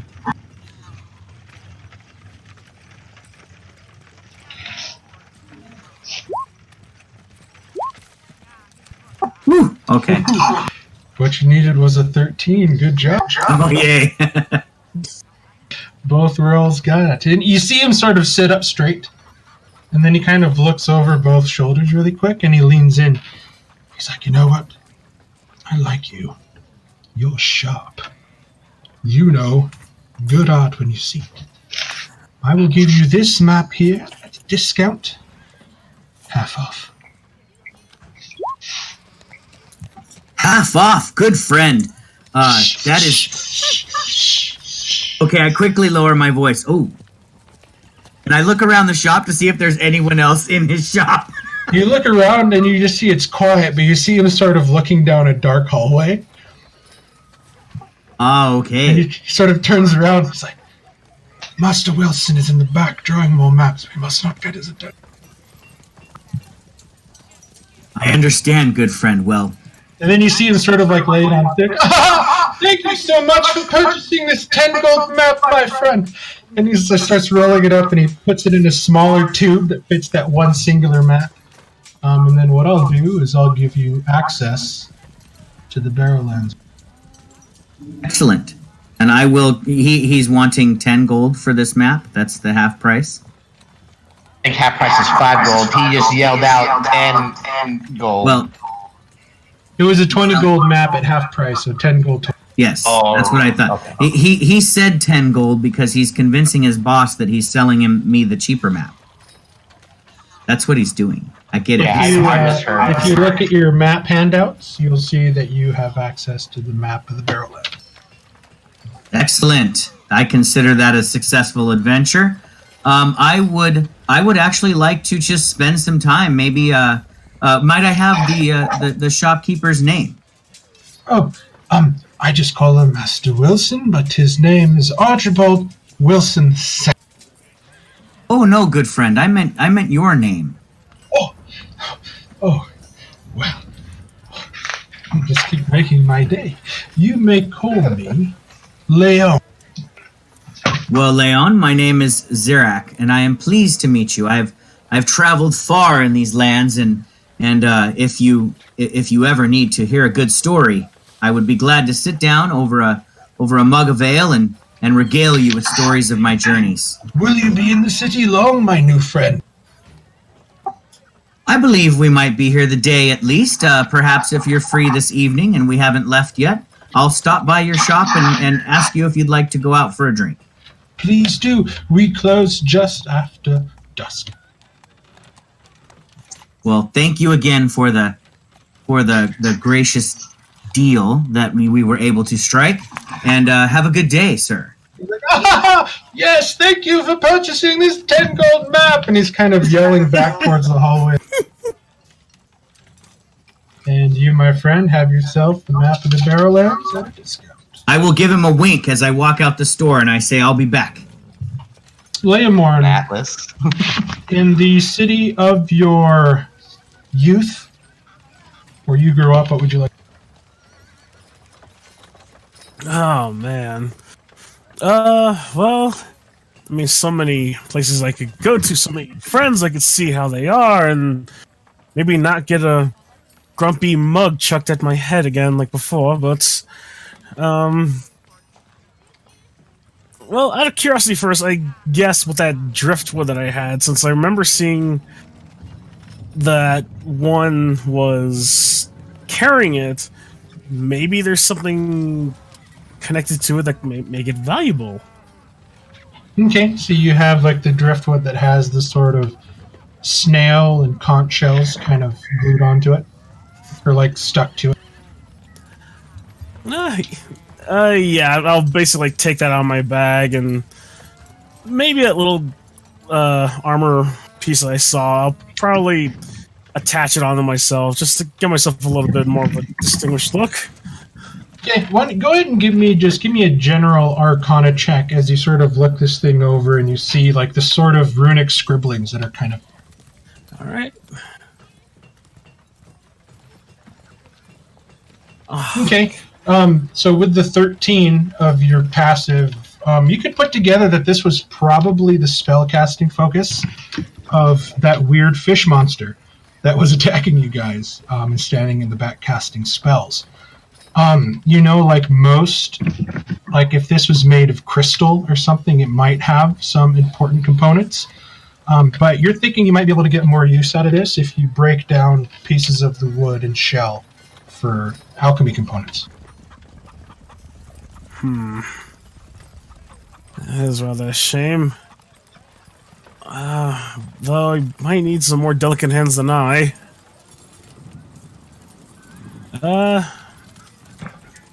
I mean, if you take the time to break it down, I'll say that you get 5 gold points worth of alchemical components from it. I suppose I'll do it. I guess I'll like break down as much of it as I can for now, and probably take a little walk and see if I can't find any familiar faces. Okay. Hold on. My work phone is vibrating here. Let's take a quick 10-minute break. I'll see what's up and I'll come right back. Sorry, guys. No worries. Thank you. No problem.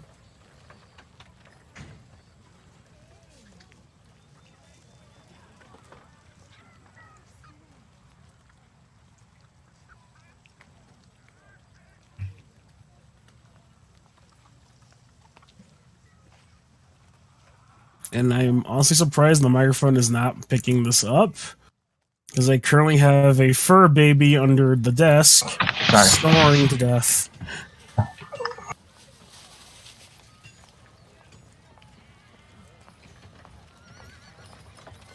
Mark, I didn't hear. Were you talking to me?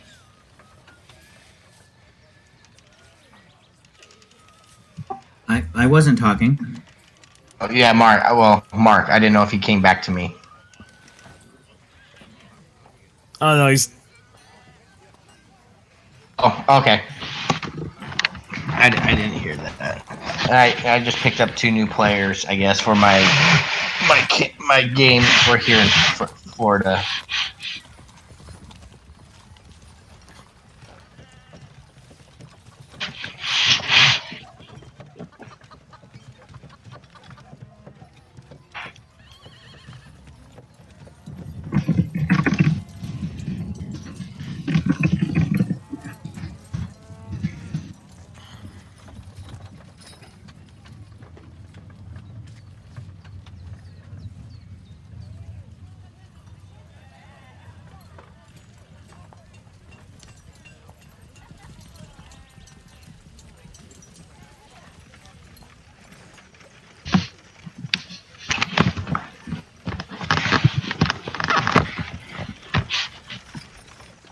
Are you enjoying the show right now?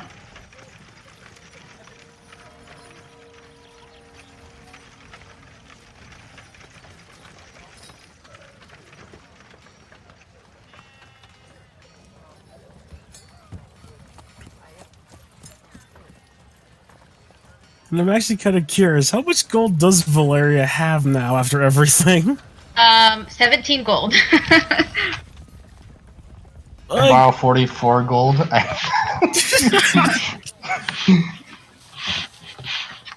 Aim for. Don't worry, I got a plan. Please don't Eldrick blast the merchant's face. No, I'm not gonna. I'm not. It doesn't. Buddy. Oh, wait a second. I have like 2 platinum pieces. That equals 100 gold pieces a piece. No, 10. Wow. Is it 10? 10? I'm pretty sure it's 10, right? Okay, yeah, 10. Yeah. Sorry, I thought I was very poor. Well, I am still kind of poor. That just means Okay, then I guess I can go do what I was gonna do. Never mind.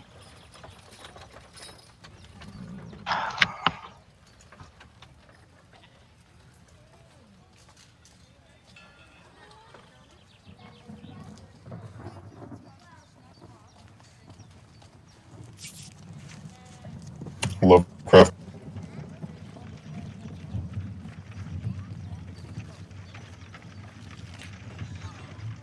What was that?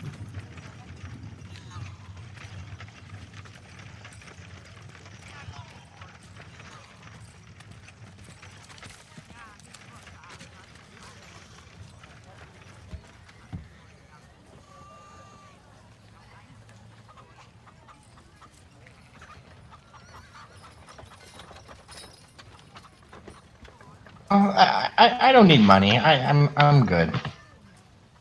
All right. Sorry about that.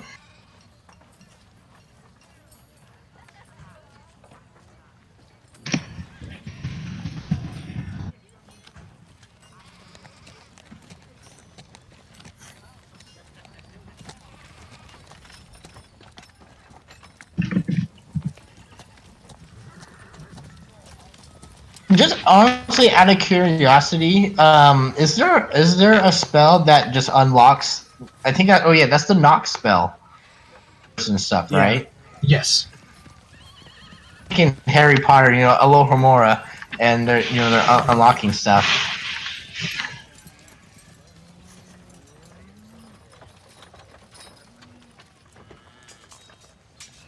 Are you looking for tools to inscribe on your shield? Yep. You're gonna need Tinker's tools. Oh, dang it. Nope, then I don't have enough. Why don't you pay somebody to do it for you? That's even more money. Oh. Yeah, you'll need tinker's tools. Just get a hammer and for a that. chisel. To make engraving.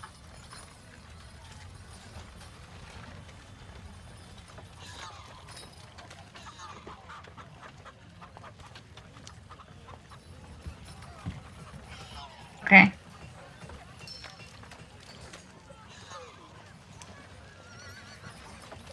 Okay. Drummond or Thalion, one of you guys roll an investigation check and advantage as you guys are looking for a jewel craft.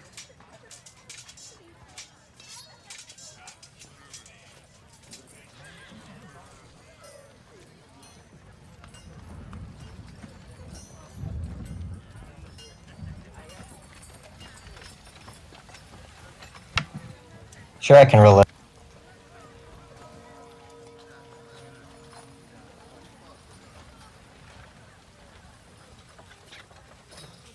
Jesus. Okay. Good thing I had the advantage. You managed to take him to a place that you know very well. It's one of the places where in your youth you were able to sort of sell off some ill-gotten gains that you managed to take off of people's fingers and wrists to turn quick profit. But you know that he does like to buy, and he has a good eye. And the jewel crafter store's name is called the Majestic. You walk in, and back behind you see a sort of gaunt-looking gnome with a couple wild tufts of hair kind of sticking out the back. His left eye completely encompassed by what seems to be this sort of telescopic magnifying lens. That's sort of permanently strapped onto his face as he sort of looks up as you guys walk in. Yes? Can I help you? Well, I'll be... Is that you, Drum? It has been a long. You all grown up? Have you brought me anything good? And you see he kind of leans up and he kind of taps his fingers together and he's getting... I have not, but my friend has something he likes. Oh, friend, he says.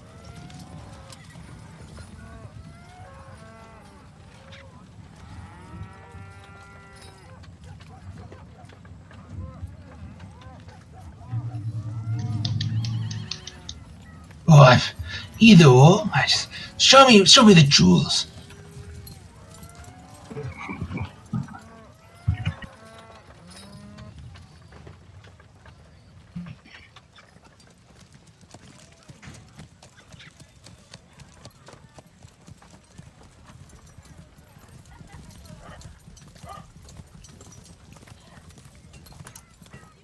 I believe I screwed that up. What's that, Chris? Chat. Jeez, Jewels. racist much? God. He picks up the two smaller blood garnets and he's looking at it and well, let's see. And he sort of takes a long look kind of through and he's turning over each one and then you see that he brings a sort of plate and he snaps his fingers and you see that it illuminates with light. Then he puts it underneath and he lays the jewel on it and he comes in even closer. He's like, these two very finely cut garnets. I can give you 100 gold each for both.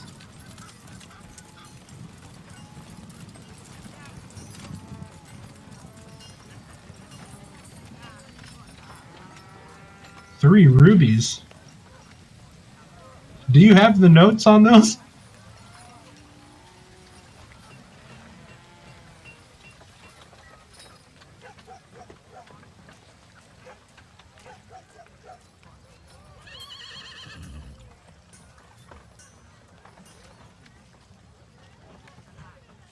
That's different than my notes. We'll go off of yours. And you see, you're giving him all three rubies. Okay. For these 3 rubies, after some close consideration, I can give you... Give me a second. And you see he sort of jumps down and he runs to the back. You hear some rummaging, looks like papers. Something opens and something closes, and he comes back out. He's like, for the 3 rubies, I'm willing to offer you 90 platinum pieces.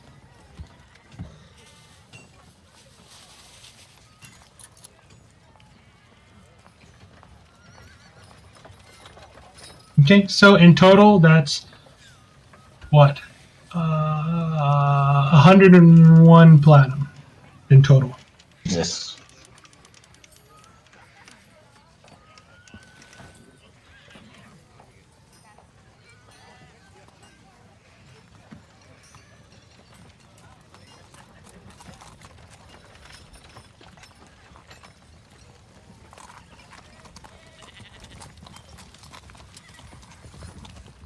Oh, I would, you know.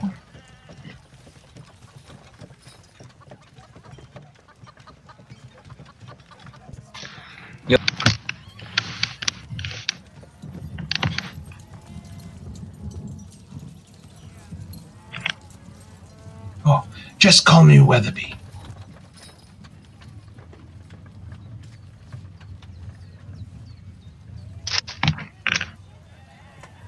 It was nice to meet you. And then as you're leaving, Drummond, Drummond, come here.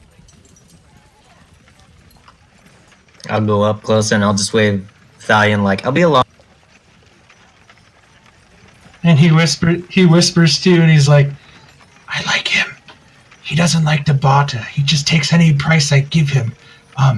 Bring him back now.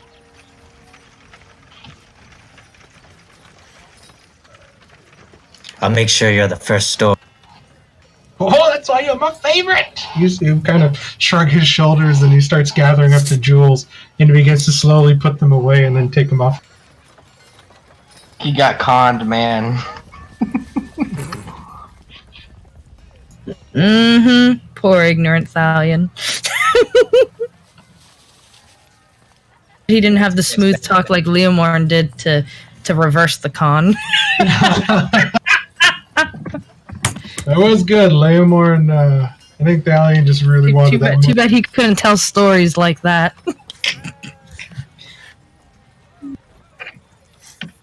Leomorn, where are you going? Let's see. Am I still at the antique store? You're still bartering for that book. The price is down to 45 gold pieces.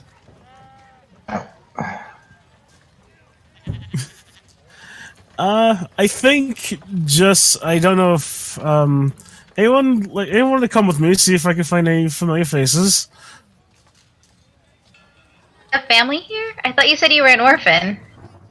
Well, they're a family to a point. Sure. Wait, does any of them specialize in, how do you say, perhaps saying, or taking, does any of them specialize in taking a look at weapons and seeing if they're worth anything? Do you know? Let's see. Out of the 3 possible ones I know, do I know any of those 3 that might be interested in weaponry? That know anything about how to identify if a weapon's of valuable. Anything. I mean, you'd be better off taking it to a weaponsmith if you're going to try to sell off any sort of weapons. But the 3 people that you know in your backstory, Leomorn, probably don't have interest in a weapon unless it's magical. Not in particular, I'm afraid. Might as well go to a blacksmith instead. Alright. Blacksmith it is. Just thought I'd ask. Maybe I could get like a loco input or something, but alright. No worry. There's one in particular I want to see if he's still here. He's a rather good friend of mine, a little rough around the edges, but he's actually quite friendly. If I can find him anyway. And I'm going to see if I can't find a good old familiar gnome. Just to see how he's doing. That's the gnome that took you in and raised you in alchemy, correct? Or no, that's I got so many backstories in my mind. I'm trying to keep track of everybody as possible. It's the the Tinkerer.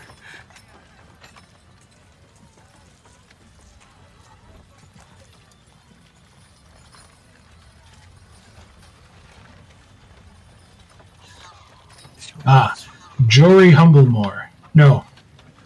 Billin Where's Pym. Billin, there he is. Yeah. Okay, go ahead and give me an investigation check as you go through to see if you can visit the old haunts and see if you can find where Billin is.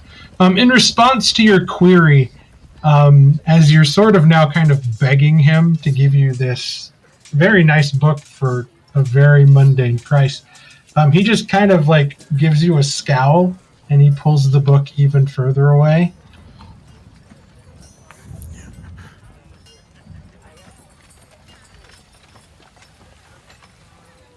I seem to be short on money, and I apologize for wasting your time. It's no problem at all, but just remember this is a place of business. It is, and again, my sincerest apologies. And I will pack up my stuff. He sort of slides that stuff towards you. Your broken scale and your 2 prayer. I will politely leave, and then I will go find Drummond. Okay, you go find Drummond. It's going to take you a bit since you have no idea where those guys went. I figured I would head back to where the carriage is, try to regroup, see if anybody's there, and then kind of ask around if anybody's nearby. Okay. Leomore, and you do find Billum right away, and you go to a scrapper, and you see that there's a bunch of, usually where you go, and there's a bunch of old metal junk there, old pieces of armor, broken mostly from the city guards, stuff that's unusable that most people go and take to reuse, especially for breaking down the ores to make for tinkering. You look around and you do see an old gnome sort of going through, throwing stuff out of the way, trying to do his best to find the treasure that he always searches for. Oh boy. Yep, looks like he's at work again. And so wait, who is there? Anyone else with me? Valeria was waiting for Thalion to come back because he said he was gonna help her, buy some things.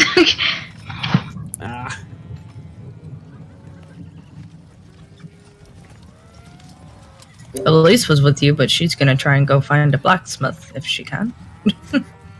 You go back to the weaponsmith that you saw with Drummond and Thalion, or the armorer. And that's the closest one that you can think of to where you guys are at the moment, just to make it easier on you. Leomorn, he's there, sort of bent over a pile of junk, throwing metal aside, sort of cussing underneath his breath. Yep, just like always. I guess just so it catches attention, I will cast Mage Hand, and I will grab probably the nearest junk I could hold and zip it to me. That's right next to him?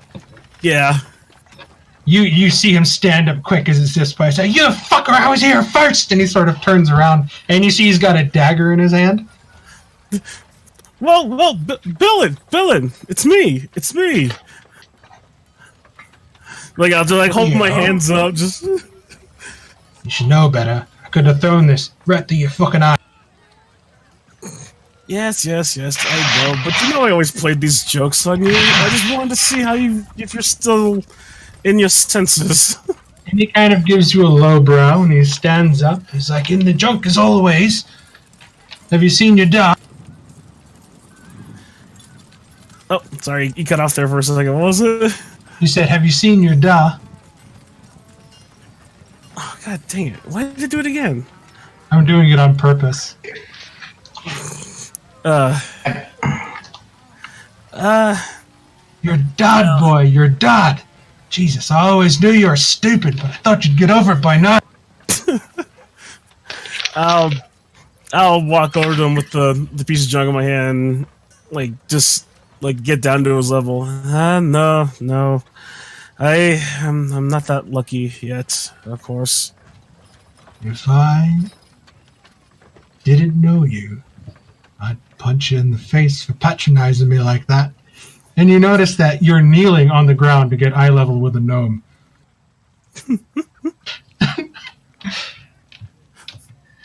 He sort of like waves his finger at you, and he just kind of starts digging through.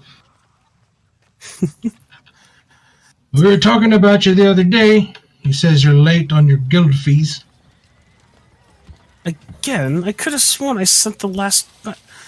Oh, right, that was the... Alright. Well, I do have some I can still pay. According to him, you've been gone for over a month. It's gold every month you didn't pay ahead. Well, I was kind of busy in the middle of the road, and let's just say I've gotten into the company of some very interesting people. Well, those old codgers won't like that. They like the gold, they like their experiments. You know that better than anyone. You grew up around them, boy. Oh, I know, but, you know, I need to expand and maybe bring some of that back. Nah, it's no problem. I like metal myself. Messing around with all those liquids. It's not natural. Well, neither is breaking down old armor for ore pieces, but... He takes out his dagger. What you say, boy? You making fun of me? All in good fun. I haven't seen you in forever. You're lucky I know ya. Besides, you're the first person I decided to come to see when I came here. Good. You can buy me a drink. Be a good lad. Carry this, and he kind of like lifts up a sack into your arms. Alright, I'll try to grab a hold of it. Give me a strength saving throw to keep you from doubling over from the... Okay, well, my training... Well, I've been carrying that heavy backpack for a while before then. I'm sure I could do it now. 1, 2... He dumps it in your arms, and you sort of... Your knees buckle, and you start to shake, and he just starts sort of walking away, and you're taking these slow steps out of the junker towards his wagon, where he turns around and he's waiting for you as you're sort of like slowly taking baby steps. And you just kind of hear him, hurry up! I'm trying! I've been working out! Valeria, Drummond, and Elise and Thalion, you guys make it back towards the armor smith. The Ironclad. There again, you see that it is busy, and it is a hive of activity. You see people putting together plates for splints, putting together rings, and for chainmail, ring mail, and then you see them tying all the loose threading to layer each one of the scale mail onto chess pieces. And there you see again working on now what seems to be taking shape as a full-faced sort of knight helmet is Briley.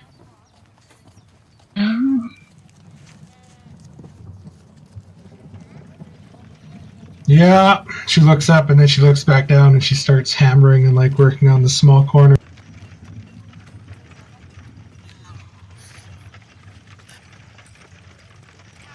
Alright. Coming over. 750, if you please.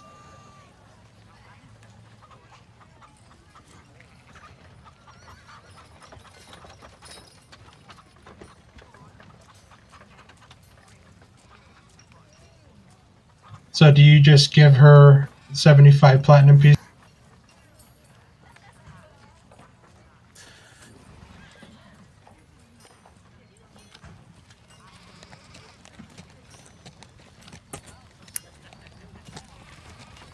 Okay, so you have about, what, 86 platinum pieces left.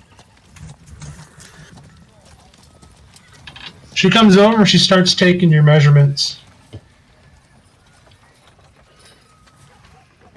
And sort of asks you, like, where do you want the plates to cover the torsos, around the shoulders, and stuff like that, kind of asking for your opinion on it. She takes the notes down dutifully. After taking all your measurements, she tells you to come back in about 3 or 4 hours so they can inset the leather, attach the plates. You can come pick it up then.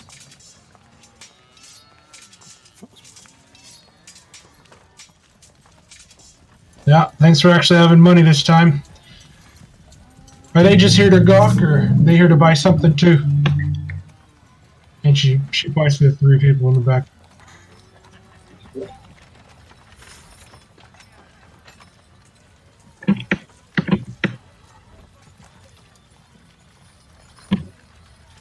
Yep. Yeah.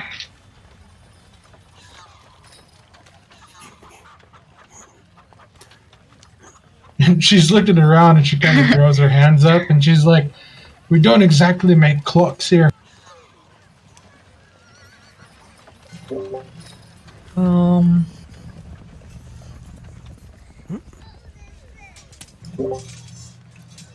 You don't happen to do weapon appraisals, do you? Just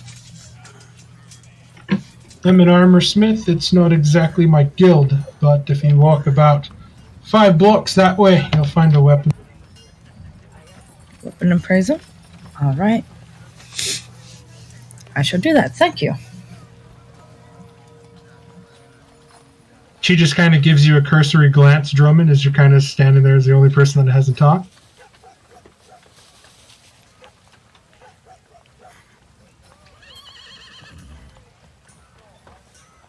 I Okay, and you guys make your way down 5 blocks. You guys find a weaponsmith, the one she was talking about. You see it is called the Hammer and Hand. You look about inside, and again, this one is an all-human weaponsmith.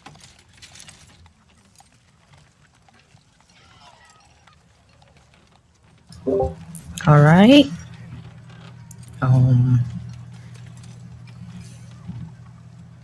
Does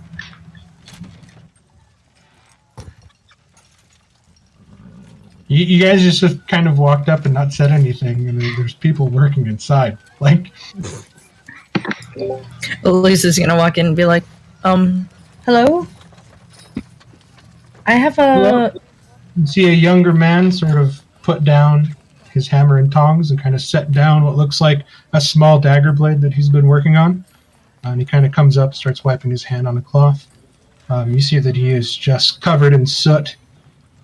Has a worn leather apron on the front, chest and arms underneath completely exposed, really, as it's just way too hot in here. The longer you stand in here with like the 4 forges on either side, it is uncomfortably hot to most, but for you it's okay. Yeah, at least it's gonna have no problem. She's like, hi. And she smiles. She's like, I have a couple of weapons that I'm a bit curious if you could perhaps give me a weapon appraisal? Sure thing. Come right over here. And he takes you over to a big wooden bench. All right, show him to me. All right, she's gonna take out the 2 spears that she has, and let me check. I think I have one more. Check the character sheet real quick. Meep. Yep, and the trident. So she's gonna take out the 2 spears and the trident that she got. Oh, these are from the Sahagin? Yeah, the fish things. Okay, so you, Yep. you pull out the trident, and he sort of looks at it, and he's like, we usually don't deal with bone. You sort of look at it, and you see that the spear tips, and then as well as the sort of trident tips that are put onto this, all seem to be carved out of bone. Did you want us to replace these with metal? Oh no, I was actually curious because they're bone, they're not really of any value or use, basically. You might be able to sell them to an oddity shop. They might take it off your hands. Okay. But here, I mean, really, we would try to maybe reuse the shafts. Make but them metal. Even that's not in very good shape. And you sort of look, and I mean, these were crudely made by some by some weird demi-human-like race that lives under the water, which probably doesn't have access to like burning fires for forges. This is like, all right, well, I was just curious about these, since, as you said, they're made from a strange material. I mean, we All do right. have some other fine weapons here for sale if you'd like to purchase some. Oh no, not me. Maybe them, but I was just curious mostly about these. All right, well, thank you.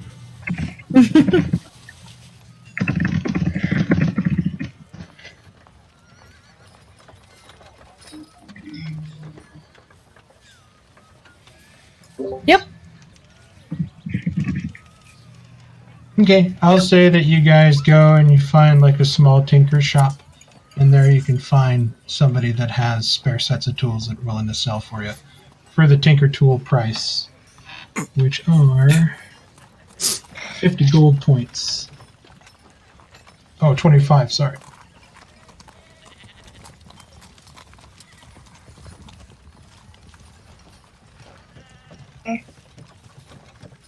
Thank you. Where would I be able to find like these components that I could like engrave them in with? Well, actually, no, it is 20 gold points, not 10. They says they'll buy it from you for 10. Or 25. They buy it for 25, but it costs 50 gold. And what was that, Valerie? And then the other components that I need, where would I have to find them? We'll just say you can go visit, like a church, make a donation. Okay. And you get the 5 gold points worth of material. Okay, I got everything then. Okay, so it looks like everybody's got everything they need. You guys have spent a good portion of the afternoon walking around the city, sort of taking in the sights, the scents, visiting the shops you need to go. You guys do run into a very downtrodden professor who tells you of his woes about not being able to afford a... Raymond, are you hungry? How about lunch? I would love lunch. Sorry, you cut out, right? I would love lunch. Are you buying? Yes, of course, for you. Let's just go find some tea and some... I could use a nice cup of tea. I put my arms around Droman and we go off and find a nice place for lunch. I like the square you guys put up. I really do.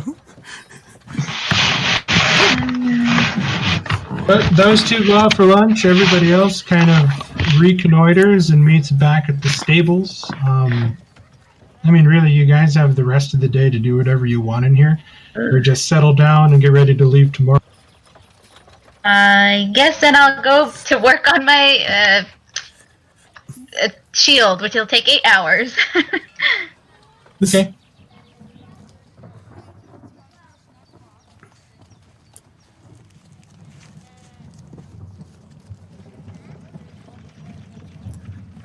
And I suppose I will go with after parting with Bill and probably go check up on my dad and be sure to pay the fee as well this time around. Mark, I would probably join up with the group, and if Valeria is going to look for some spell components to refresh her component pouch, I would join her in that endeavor. And come sunset, I would make my way back to the the shop where I met the salesman in the map shop and ask him if he would like to go have a drink. You go ahead and you do find a place where you can refill your spell component pouch to get the things you need. And after a while, you go back and you meet your new friend at the Cartographers, and he takes you to a nice tavern where you guys enjoy a nice dinner and a lot of friendly conversation and stories on his part, mostly about the city where he seemed to have grown up. Excellent, and I would share at least the happier stories. I won't go into any details, obviously, about the cults or the murder, the death, the destruction, and mayhem that we encountered, but more just the brighter elements of our last 6 months or so.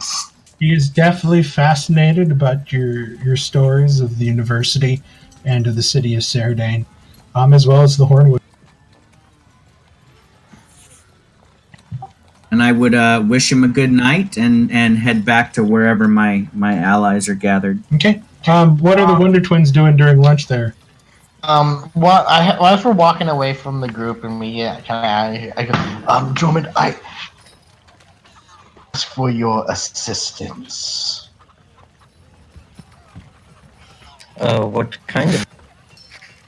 Um, It will not be an experiment again. I learned that. Oh no! I assure you, I plan no experiments on you. I'm not a wizard after all.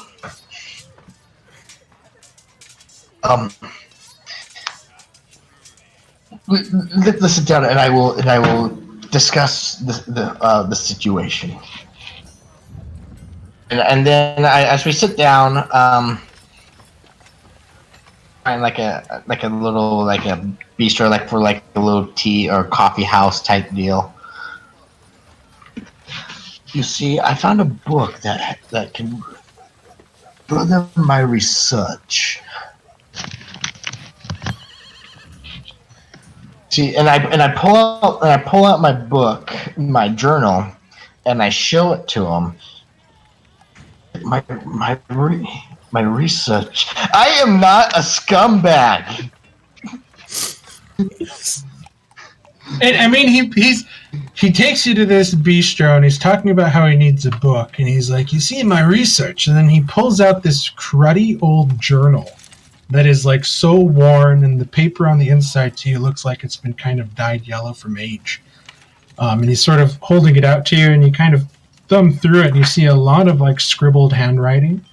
Like it definitely looks like whoever made this book didn't take the time to properly scribe it out. Everything looks like it's in shorthand, and from what cursory glance you get from looking inside, nothing makes sense.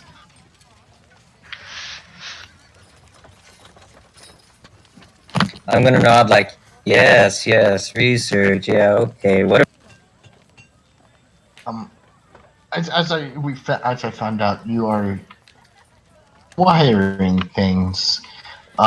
There's a little antique shop that has a book that I am unable to afford. Of course, I understand if you don't wish to do it, but I will definitely be able to repay you in some way, shape, or form, of course.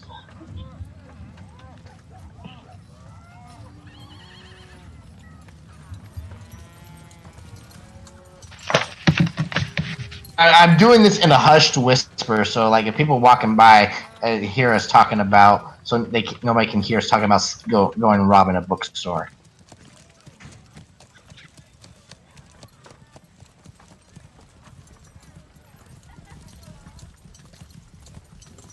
Okay, so you guys are gonna go rob the antiques. If he is willing to help, if not, then I will. I am not a scumbag, he said. Serious? Okay. And I will pay you're for right. You're not a lunch. scumbag. You're a sketchy scumbag. I will pay for lunch, so I will pay the 2 gold pieces. How much does this book cost? Didn't it say it was like 44 or something like that? I was able to barter it down to 44, but the original price was 75.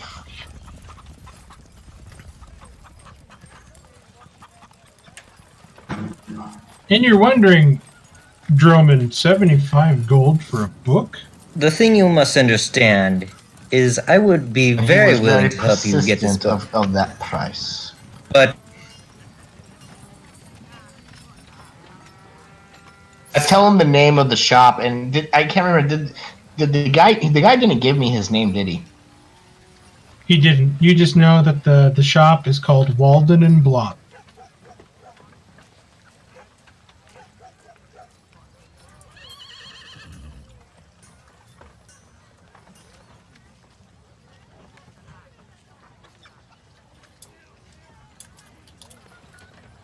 I think he might be having some talk.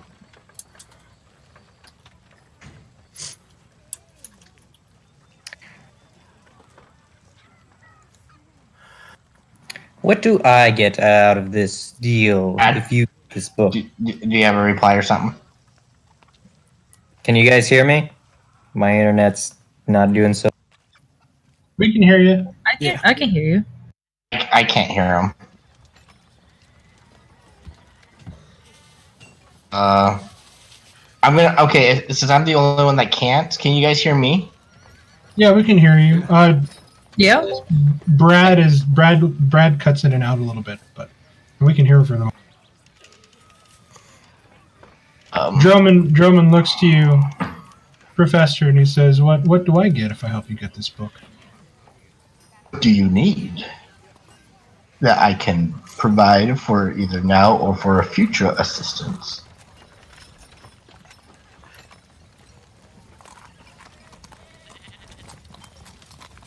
I would not ask this for free, my friend. I would repay you in some way. I could offer you a loan.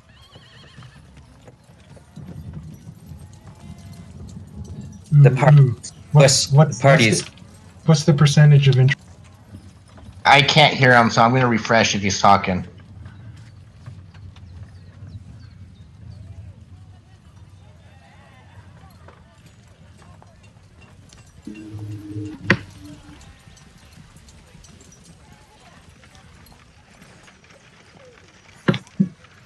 I'm excited to see what sort of interest he sets up. This Drummond is slowly turning into a loan shark. Well, I can't impose. I mean, I don't want to take your gold, my friend. And after all, I did help you with the last issue.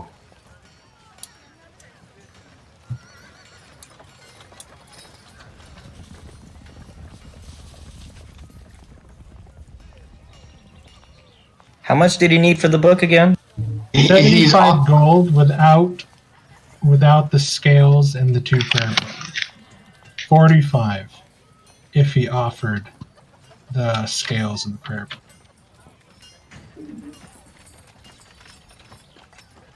I can hear you now talking, Brad. I heard you that time. How about this? I'll give you the 45 gold you need to buy the book now, and then you pay me 50 gold pieces when you get the funds.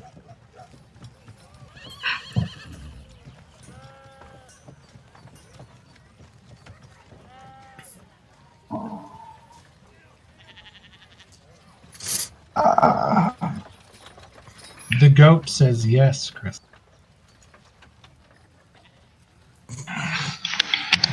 Wait, not 43. I'm my bad. 47.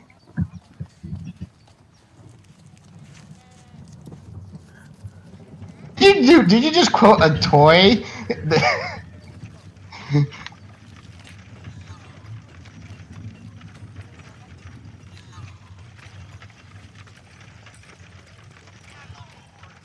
I'm trying to negotiate, saying instead of I pay you 50, I will pay you 47 back. And he says 47. He'll give you 47 for you to give him 55. I thought he said that he needed 47, not 45. Oh no, I'm trying to do like a bartering, a back and forth barter type deal.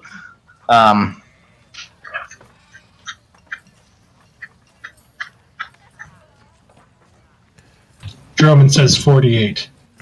I see that. And I shake his hand. All right, let's take a quick jump back to the cart, and I'll get you your 45 gold. For the sake of brevity, you guys eat your pork pie with gravy and your drinks for 2 gold. So I think the professor. I did pay for lunch. I paid for lunch, so. And you guys walk back to the stables. You guys go in. He hands you the 45 gold, and you hustle on back up to Walden and Blotz. There you see the same sort of gaunt, tall human with his pencil mustache along his lips. He's like, "Oh, he's back." I will add in that perhaps you might be able to dust this place if you need some more money taking off. And I drop a. And he kind of like laughs. I drop a sack of gold on his. He counts it. So I assume you'll be giving me the 2 books and the scales. Will you be willing to take a cask of ale instead of the scales? I much prefer wine myself, but the original deal was the silvered scales, the 2 books.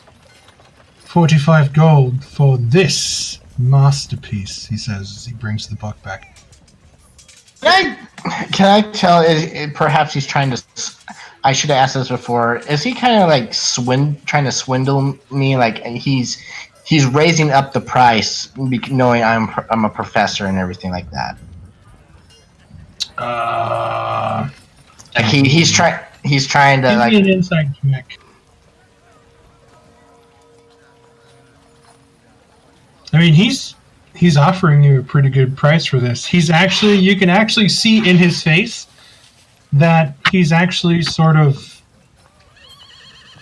almost ready to just say screw it and not even sell you this book for such a low price. Okay, I wanted to make sure. So I will pull out and the weights that go with it, and I slide everything towards him. Okay. He takes it, and then he takes your book, and he begins to get a sort of soft, supple leather, and he begins to wrap the book in the leather, and he sort of ties it with a ribbon, and he hands it over. Pleasure doing business with you. A pleasure, and I shake his hand, like after a type deal. And And you see that he starts putting away the gold. He starts appraising the books a bit as you walk out, and then he starts looking at the scales again. And he's just sort of like rubbing his chin. And you leave. You make it back. It's nighttime. You guys are all in the city. Did he not give me his name? I did ask at the end. I didn't catch your name. I'm sorry. Errol Blot. Oh, Blot. So you can tell that he's the Blot of Walden and Blot. Okay.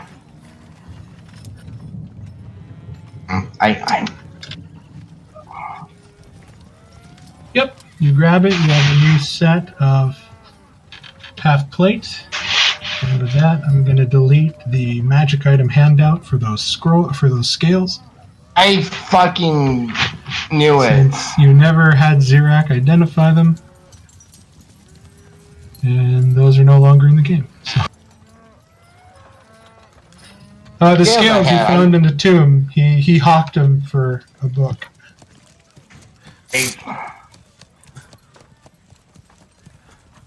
Never mind. I mean, whatever.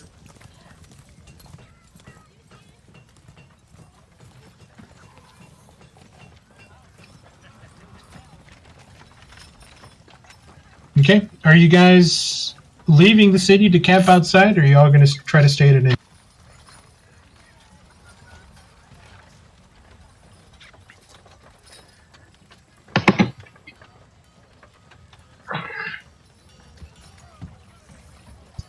I would prefer to camp out because then we could all be in the same area and kind of look over this map together that I bought today.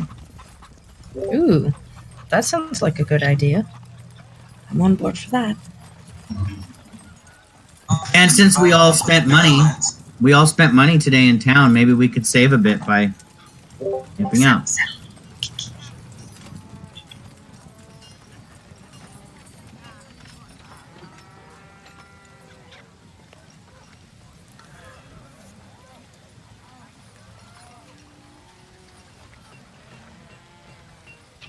Okay. The professor, are you going to stay in an inn if you're in the city? Drummond, are you going to stay in an inn? Who's all staying? Who's all going? I'm gonna go back to the inn where I was last time and pay another gold piece. I think are you guys taking the cart and the horses outside? Because if you take them outside, you have to pay more gold to get them back in tomorrow if you're coming back in.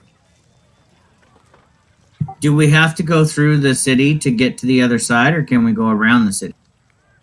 So the interesting thing about this city is, unlike Helenon and the other places, it is butted up right against a cliff.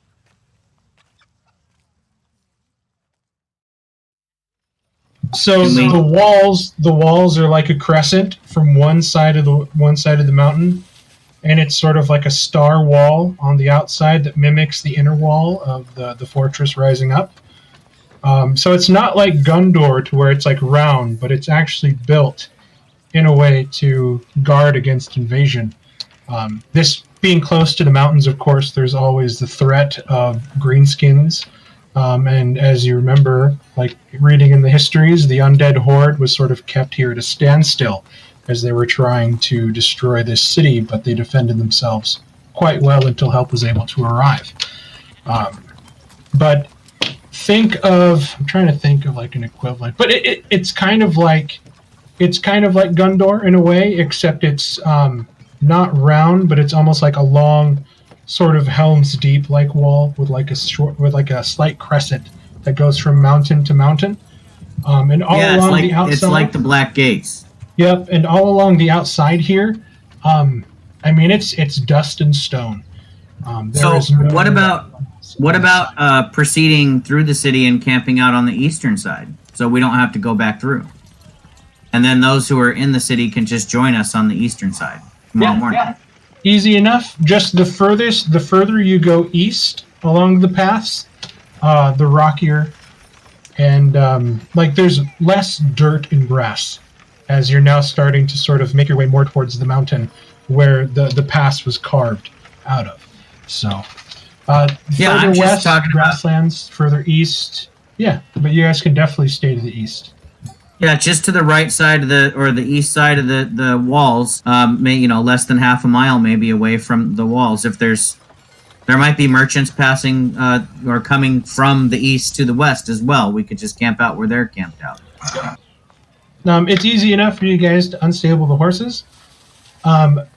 Whoever is joining the professor, if they go to the same inn that he went for dinner, a room and breakfast, it's only a gold point there. The food is very nice. It is a very comfortable place. You feel incredibly safe knowing that as you're sitting there eating and drinking and sleeping, like almost the entire place is filled with the guards of the city, as this is kind of like their place to unwind. So it's only a gold from there. Go ahead and whisper to me what you would like to do, Dromond, if you want to keep that as. And then, you guys go out towards one of the smaller eastern gates, and you sort of ride through until you find an open area where you're able to sort of make camp. And it's almost like a campground as you move around and you see that there are places that have been used before as camps. You see the old remnants of old campfires, old pieces of long, almost petrified wood that has just been kind of stuck in the elements, pushed over, that people have used for seating. So, yeah.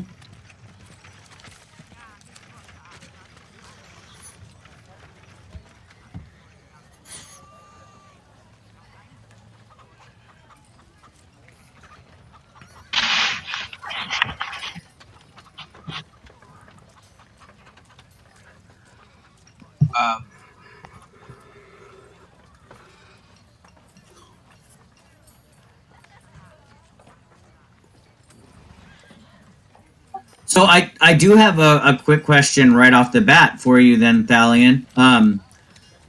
Hold on, my throat's dry. The map that I'm looking at, or the map that I have, does not have Karst on it. It has a place called Hellgate Pass. Is that where we would emerge into the Barrowlands? Okay. So the first place that I see on the map is this place called Gordon Keep. That's just beyond Hellgate Pass. Yeah, if you see by...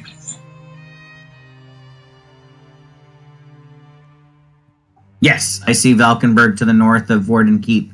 So yeah, I would say that it makes sense for us to head to the keep, maybe restock and rest, and then head up to Valkenburg from there.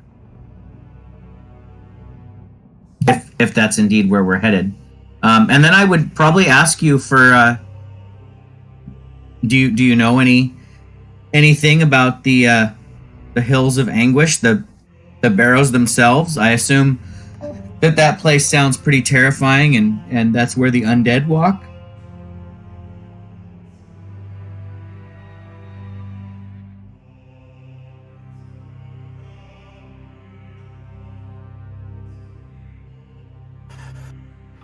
So what Thalion would tell you is that the Hills of Anguish were given those names simply because this entire area is flatland that has since turned boggy and marshy, but the hills themselves are actually giant barrows.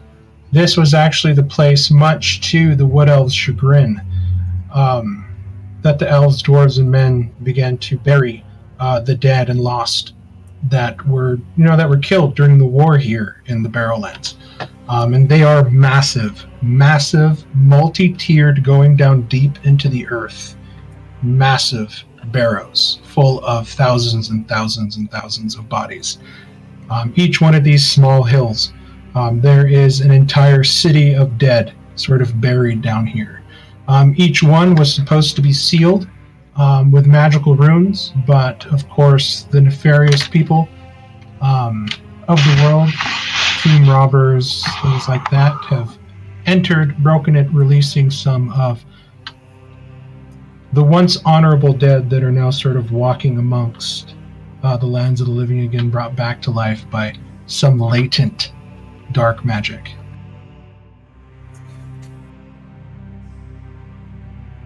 Well, we'll have to be on our guard then as we pass near the northern border of these hills, as things could come out of the night and come upon us. Thalion will tell you that the fog here has a mind of its own. It'll be crystal clear, and 15 minutes later, without realizing it, you're stuck in a dense fog that you can't see 5 feet in front of your face. The entire place has an oppressive feel. You feel the atmosphere on your shoulders. And the people that live here, you can see it on their faces.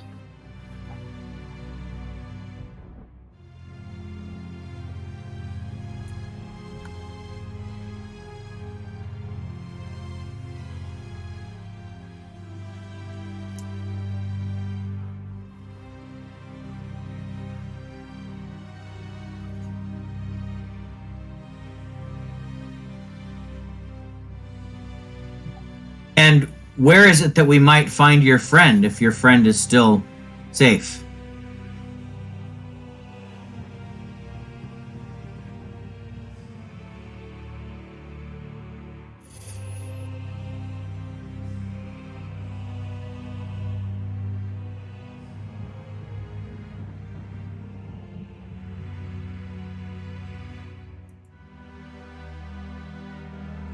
There's Valkenburg. I'm not seeing it on the map. Oh, okay.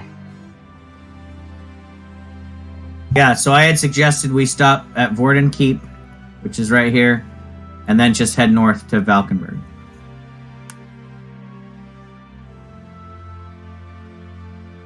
So yeah, we would just spend some of the evening kind of poring over this map and listening to Thalion's stories, and then I'll stay at camp in the morning. I don't need to return to the town since I was able to get my map and my component pouch.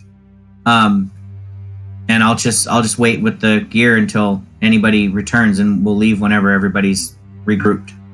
Okay, you guys on the outside awake a lot earlier. You guys have a pretty meager breakfast of, again, reheated smoked fish, leftover vegetables coming right up to the end of them, some watered down ale, even some water from the water barrels on the side of the wagon themselves. And after about a couple hours, the people who stayed in the city sort of make their way out following the directions. You guys all get back together, shake hands, give warm greetings, pack up the wagon, get the horses ready, and you guys begin to trundle up the Hellgate Pass. Again, here near the bottom, it is quite wide. You look immediately to the right, and you see that there is a wall that follows along the south side of the pass. But you look to the left and there is no wall Okay. there to the north. So you guys keep going. Every now and then you see that there is a guard tower at each one, and then as soon as you reach the pinnacle of the pass, you see that the wall and the guard tower sort of stop and sort of fade into the mountain. And now you guys begin the long, winding descent. What are you guys doing? Anything in particular?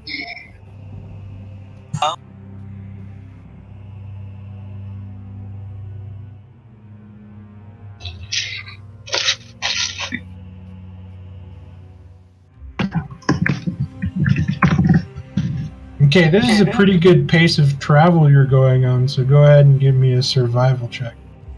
Mark, I will also occasionally, probably once an hour, kind of send out a mental ping for Moonlight.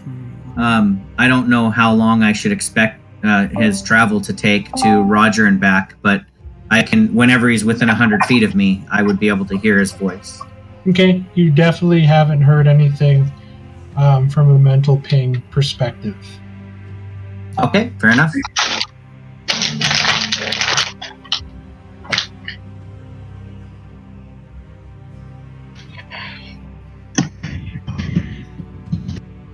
Yeah, but that's at a normal pace of walking. You guys are in a wagon, and if I remember correctly, the person driving the wagon is you.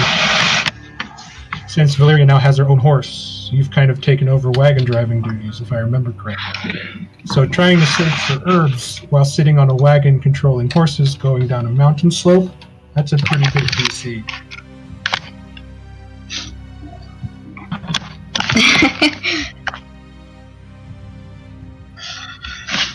She bought a horse just so she could ride the wagon and the horse can ride alongside.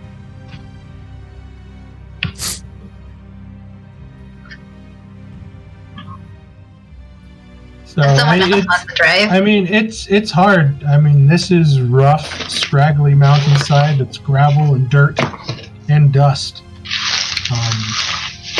It takes you guys to get to the top of the pass 2 days.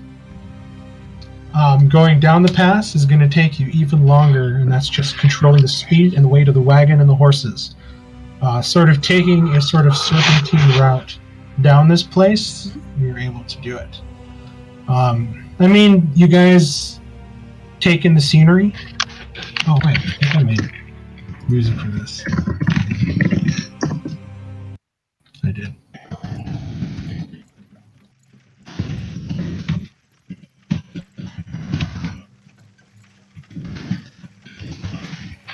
I mean, the weather's clear. That's a boon. It is the beginning of summer. That's a boon.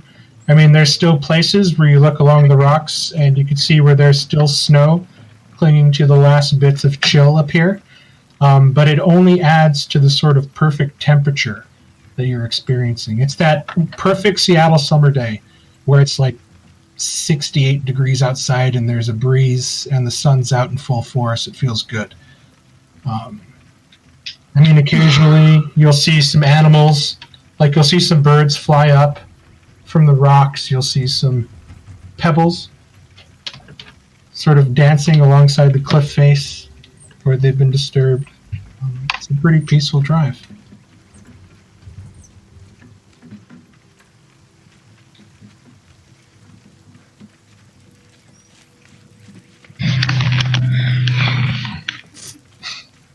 In the distance, thump, thump, thump, thump, thump, thump. You guys hear arrows begin to hit the cart. Oh no. We're gonna roll initiative. What the? Dang it. Bandits. Here, I'm gonna actually put up my token on the map. That way I can add myself to the machine. Whoops. Or you can wait. I forgot to do that. Oh, sorry. Well, I got a 5. I'll stick with 5. You know, if you're doing theater of the mind, but okay.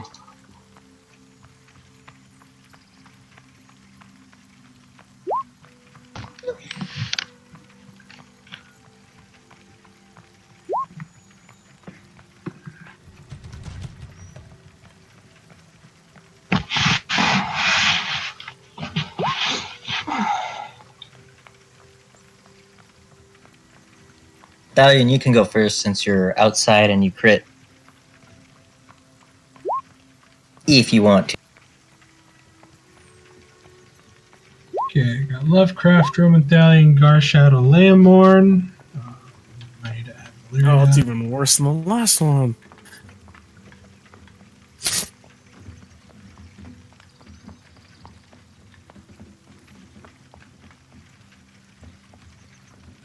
Ken, did you roll initiative? Sorry, I was saying goodnight to Dylan. Let me give you my net roll real quick. No problem. Dang it! Sorry, I forgot to click on my character, but I got a 12. That's. Leomorn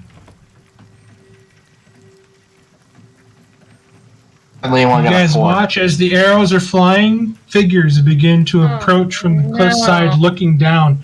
Those of you, Thalion, Valyria, and Zirak, you see it as more of the pebbles begin cascading down the cliff sides, as now they're being disturbed even more as people are starting to scrabble for purchase up there.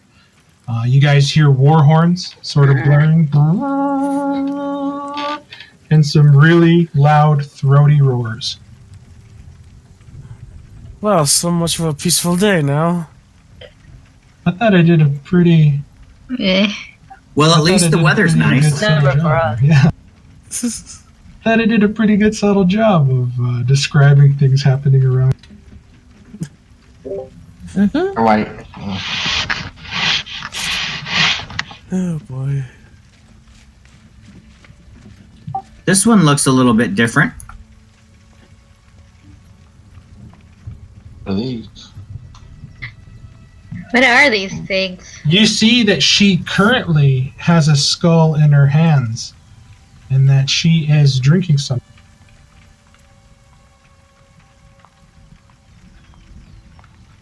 They look like goblins. Are they goblins? So if you look, you can see this sort of gray-skinned, tall, female-looking figure that's about 60 feet away from you. How did you do that? Dang. Could be, or they could be orcs or something.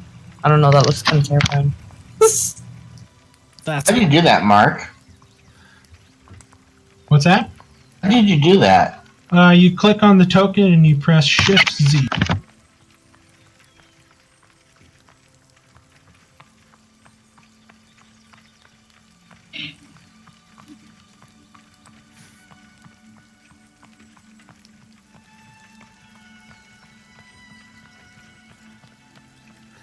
Fuck me. crap.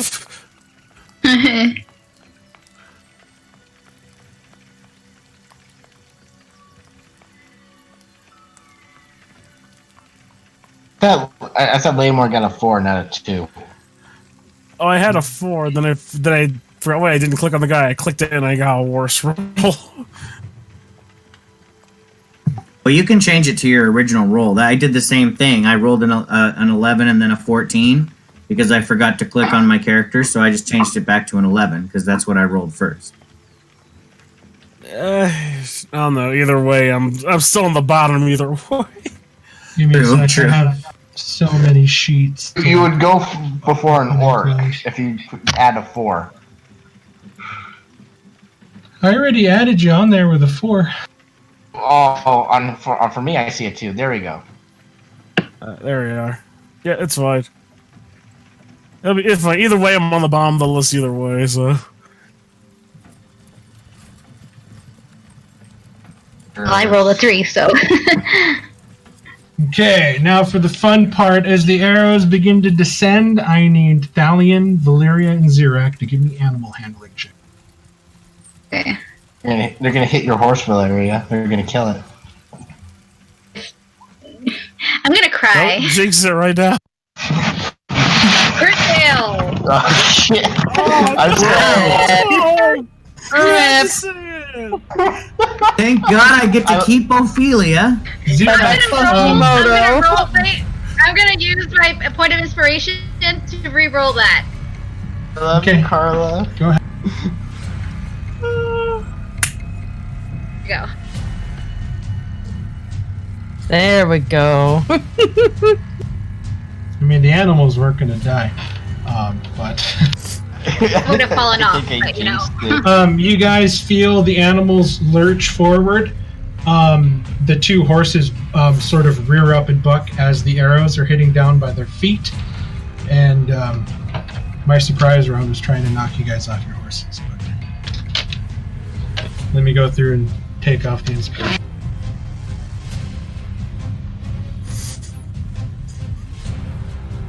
All inspiration is spent on maintaining our mounts. I like how you guys are seeing all these figures standing up, and you're like, well, better take control of this one. I still have my point of inspiration. And of course, the music's not playing. Yeah, sir. Okay, I don't. I don't. Down. You managed to rein in Noble Heart and Quasimodo as they tried to bolt, but you were able to force them back. Take control as you're starting to look at what seems to be a lot of goblins up high, and the really loud clatter of armored boots going through the gravel and dirt of the pass.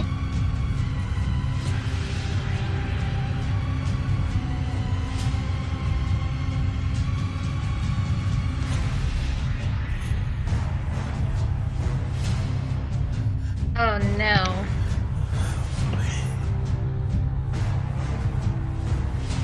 Okay, I need another animal handling check. But you do not get you don't get proficiency with this because you don't have proficiency with land vehicles. So give me a general wisdom check. As you're going to try to control this wagon at a faster pace than you are not used or trained to do.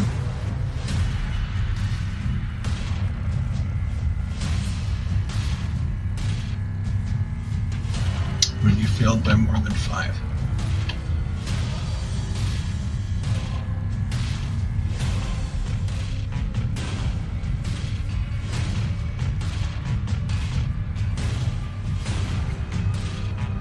You move the wagon up to this point, the horses begin to veer, you hit a rock, one of the wheels break, and you guys are now stranded here against this tree on the side of the road. Diane, that's my car.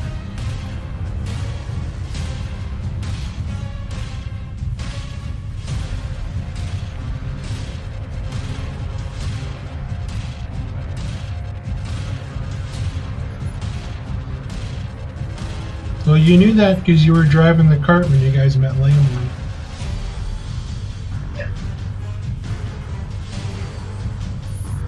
Because nobody else is driving the cart.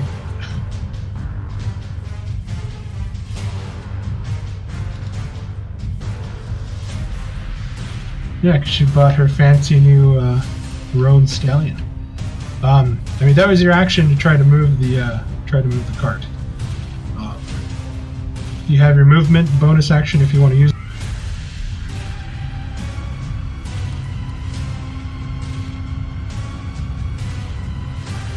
Okay. Drummond. I think I'm gonna. First, I'm gonna Thanks a lot, Diane. That's gonna cost me to get that. I'm gonna hop out of the cart and I'm gonna activate the wings. Okay.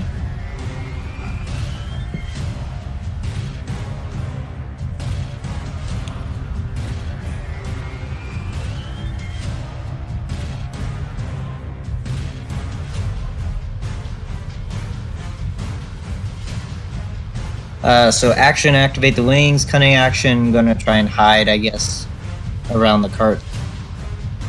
Okay. Give me a Okay. All right. Red 2.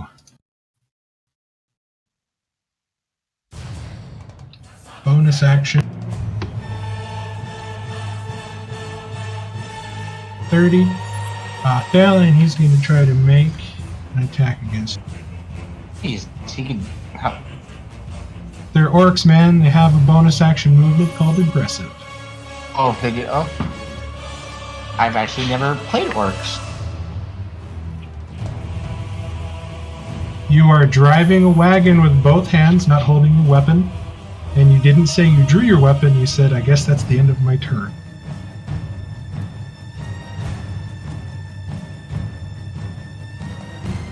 This is why I asked you, is there anything you wanted to do? He's going to come down, try to hit you with a great axe. God damn it, with the auto damage roll. Missing with an 8 as you move out of the way, and he takes a good chunk out of the driver's.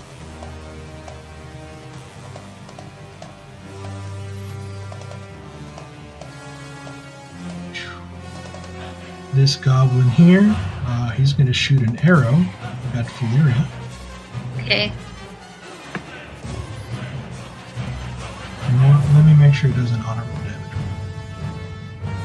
Don't you usually whisper roll to yourself? No, I started. It was an action because he was trying to get the horses to go faster than a normal. If he was just taking off without like speeding, I would have called it movement. But he was trying to make it go do something that he's not trained to do. Okay, no, that's fair. I was just, I'm wondering more for my turn. If I want my horse to move its movement speed, does that just use my movement? You can do it, but since you're not trained in combat, any sort of spells you have, I think if you don't have mounted combatant, even if you're casting spells, are made at disadvantage. Yeah, that's fine. I'm not gonna stay. Yeah, you'll see when I get to my turn. Okay. Short bow attack, Valyria from Goblin 2, who is within 80 feet. Missing with 12. It's a good thing these guys suck. Where's this guy at? This is Blue 3. He's going to take a pot shot at Valyria. Since you're the only one it can see that it's close to. Nope. Ooh, damn. Oh, ouch. Okay, so that is 8 Shot plus. through the heart. You're to blame. That's 9 points of piercing damage. As you dodge, begin to turn Troy away, and you take one right into the back shoulder. Ugh. Alright, this guy is gonna go 10, 15, 20, 25, 30. Bonus action 5, 10, 15, 20, 25, 30. Action 5, 10, 15. Right up on you. This guy. Alright. 5, 10, 15, 20. I'm not seeing anything about disadvantage about mounted combat. There's handbook. You have to be trained because there's a feat called mounted combatant for that reason. For you to be able to fight on horseback, you need to either have the feat or the noble knight background or whatever. Otherwise, nobody's really trained to. It's like shooting off of a shooting an arrow off of a flying broomstick.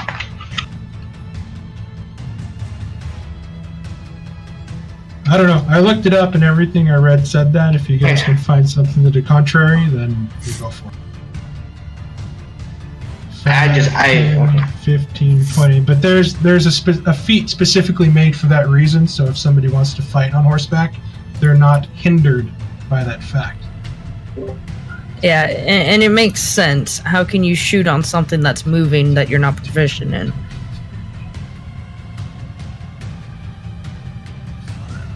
15, 20, 25,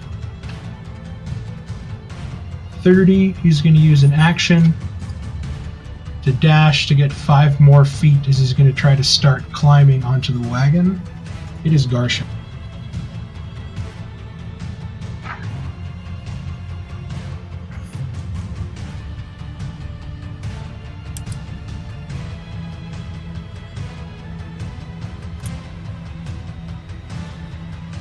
I like how the lion is riding shotgun.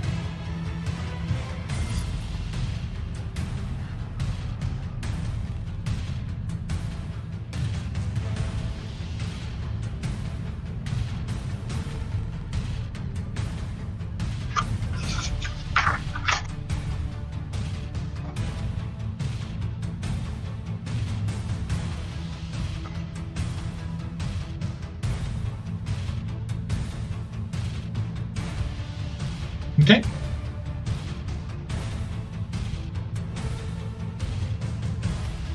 Okay. He pulls in, misses. Gar Shadow actually lands badly, and his entire flank is exposed. Next attack on him has advantage.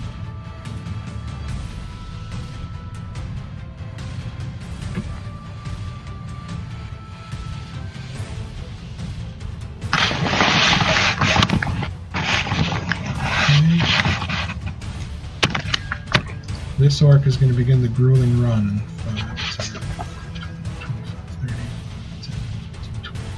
35, 10, 15, 20, 25, 30. Gets him to Valyria. This goblin is over here.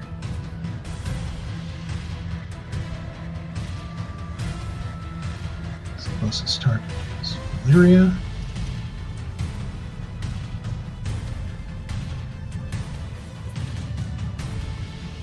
$17.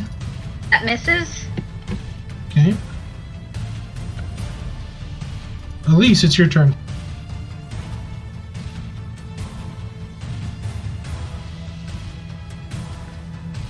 I am going to shoot.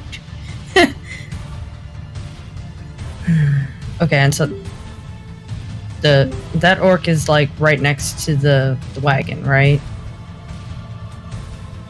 Or is that an orc? Yeah, that's a goblin orc. Yeah. So I'm gonna come. That orc is next to a wagon, but remember that you guys paid for covered wagon. So currently you guys are behind cover of a very thick canvas that you can only get out of from the back.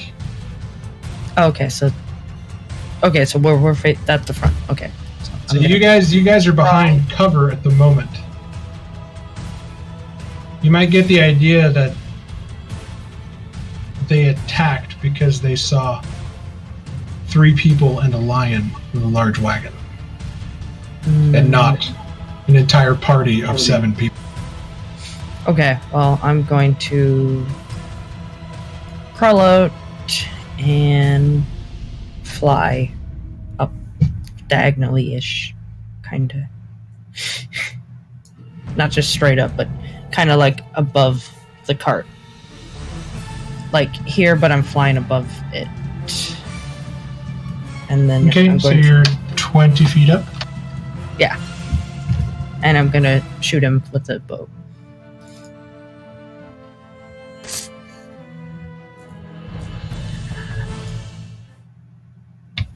Okay, 16 hits. Ooh, please be good, please. For 5.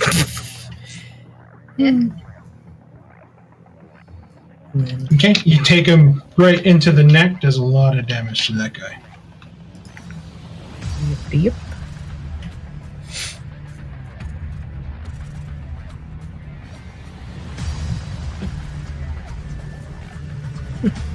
Get off our cart.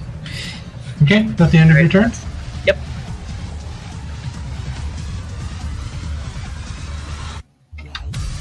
Zero.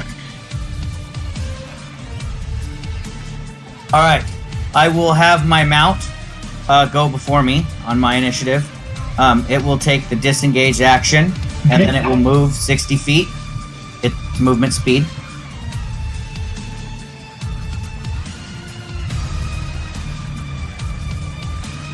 Wait, let me grab myself as well.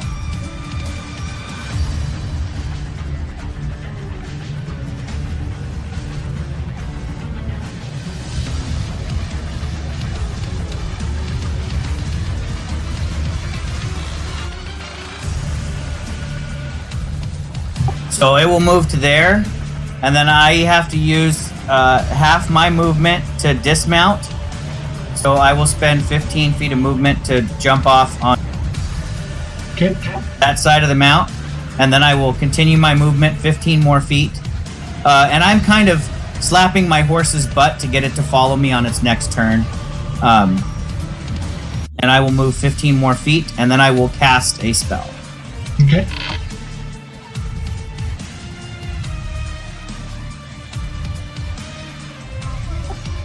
So pulling out my my arcane implement, my crystal, from underneath my shirt, I will hold it up as it glows a bluish color, and it creates a shimmering shield around me, as well as my arcane ward kind of flashes for a moment in front of that as I cast mage armor on myself. Okay.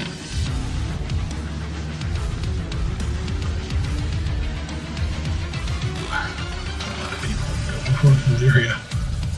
You know, I'm just, I'm the target practice right now. Just come at me. This little bastard's gonna come right over here and he's gonna take a pot shot at Valyria for 20. Yep.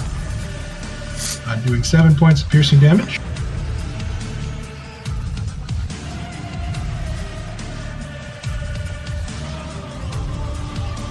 This little bastard sees a pink tiefling flying in the air. 5, 10, 15, 20, 25, 30. You mean a purple?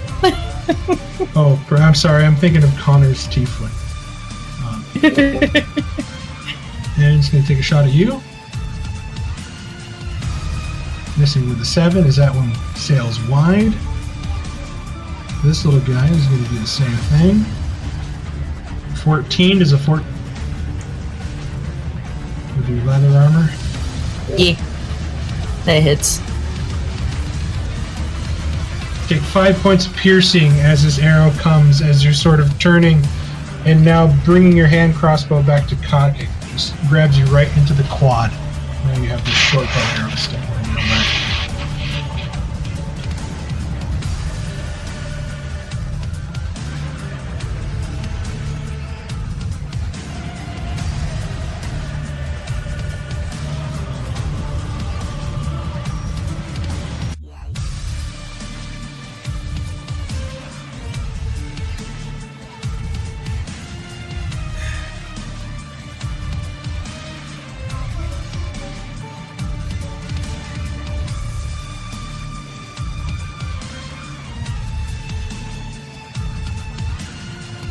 There's not much she can do. But I think everybody's too far away from her.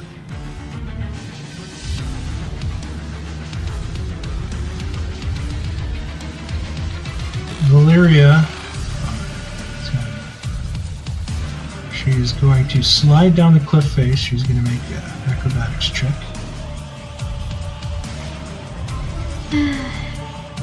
Valyria, give me a dexterity saving throw.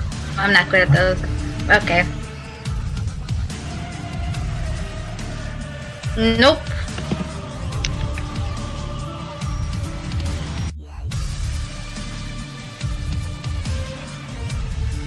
Okay, she manages to land.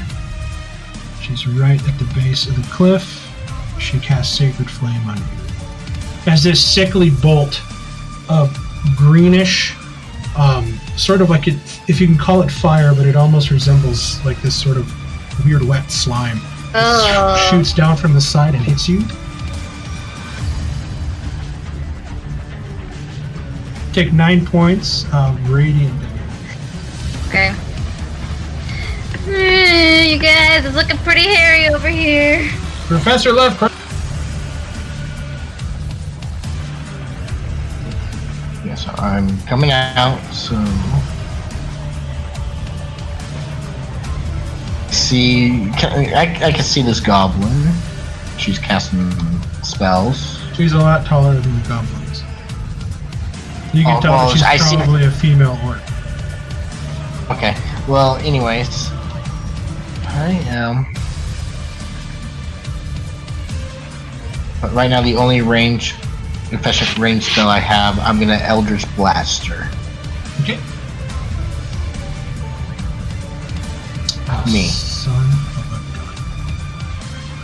a gun. Don't hit me.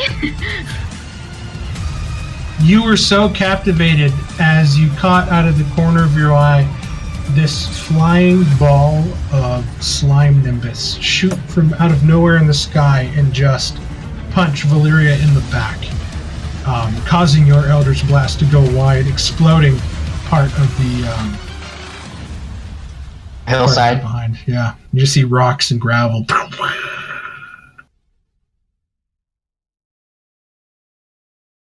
Over here, you ugly bitch!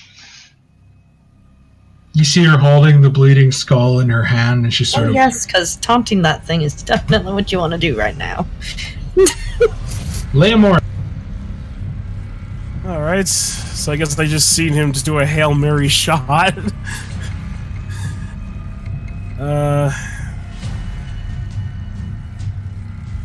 Let's see. I'll pop out over here. You see two orcs immediately on your party's cleric. Oh no, I am not going to do this crap again! And I have both of my eyes start to glow, start the incantation, I start throwing out electricity, and I am going to cast, I know I have it in here somewhere, I am going to cast Witch Bolt on the nearest one to Valeria. Red 6. Yes. Okay. That definitely hits. Alright, that is a... yeah, why not? Let's do it. Okay. That's okay. a cantrip. Is Witch Bolt a cantrip or a spell? That is a spell slot. That sucks. You can maintain concentration on it and keep doing damage. Yeah, but what I'm also going to do is I am going to, I guess if it's okay, I can burn a spell slot and I'll use the empowered spell. Okay. Which You is mean like, a sorcery point? Yes, yeah, boy. Okay, and then you're gonna re-roll. You're gonna re-roll your d20. Yeah. Okay, go ahead.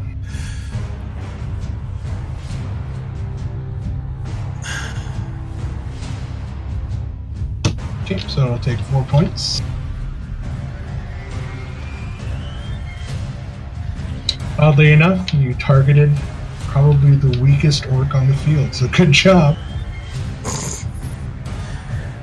It's like, if he's still standing, I'm going to be holding with my eyes glowing their colors, like, back away, now! Yeah, that did a lot of damage to that guy. Okay. One of the last marathon runners, 5, 10, 15, 20, 25, 30. 5, 10, 15, 20, 25, 30, 5, 10, 15, 20, 25, right alongside Valeria. Valeria, it is finally your turn. Oh, thank God. Directed and Okay, disengage action on your mount, 60 feet. Go ahead and move 60 feet where you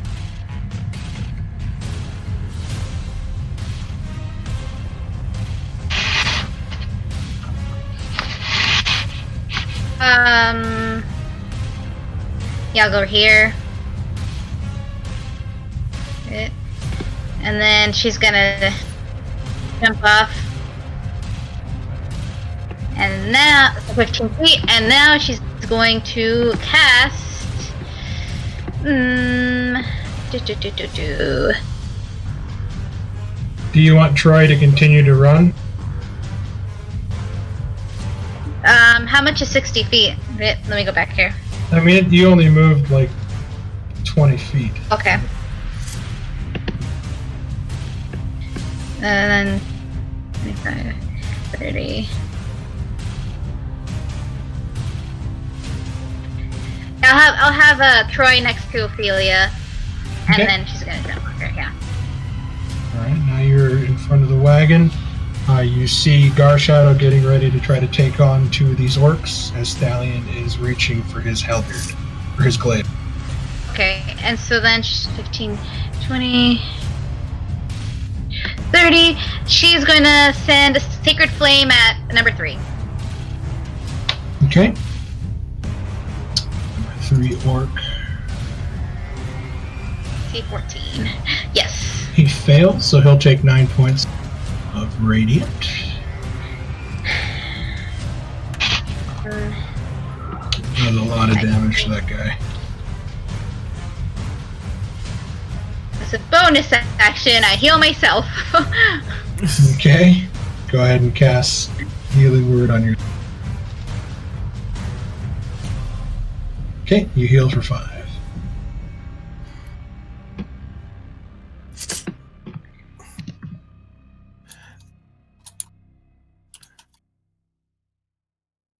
You hear what sounds like the jingling of metal Christmas bells almost, except heavier with the sound of thudding feet on gravel. And you look up as this large armored orc is now charging towards you. No. He's going to use 60 feet of movement with his bonus action aggressive. And he has a huge great axe, and he's going to try to lay it. Oh god. You left 3 orcs for one big one. I honestly don't know what's worse. At this point, I think everybody's just trying to kill the cleric. You just sort of popped up into his field of vision. Yeah. Possibly. Don't kill the horse. Make her Kill the suffer cleric by first killing and then her horse. Steal a book. What happened? I can't kill the horses, man. The horses were so expensive. Like that. Well, At least the Yeah, horses you I guys spent all got my from money Barovia on- were free. At least the horses I killed in Barovia, they were for free. Oh, I had no qualms about doing that, but this is your hard-earned money. Okay. First attack against Valyria. 10. This is- You manage to get your shield in the way and sort of clang it to the side, but you see him reverse the blade and coming up with sort of a backwards uppercut towards your chest. With a 17, which I Oh, think thank just god that misses. misses. It's- Yes. It barely just misses. As you see it coming close to your collarbone, you manage to get your fist in the way, and you feel the force of the blow sort of stagger you a couple feet. This is one menacing individual. Top of round 2, Thalion Silvermane.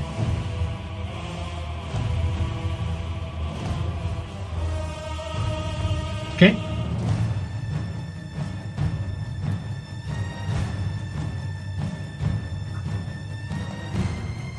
That definitely hits. He is dead. You cut his head off, and he just sort of drops his axe, and you see his arms filling around as he takes a couple steps. Just fountains of blood spurting from his arteries.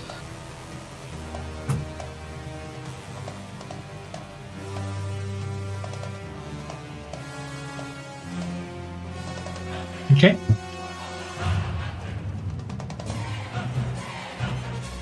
Oh yeah, that definitely is.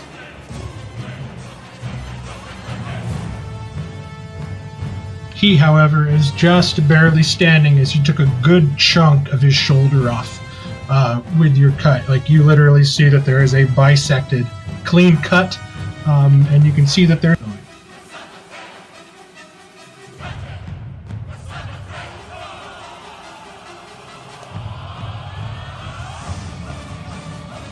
Okay, Drummond.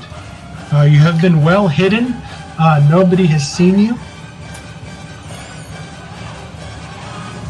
I dare say any attack you make will have advantage.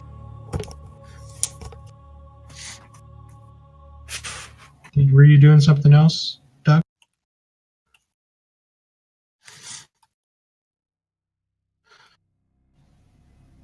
Oh, okay.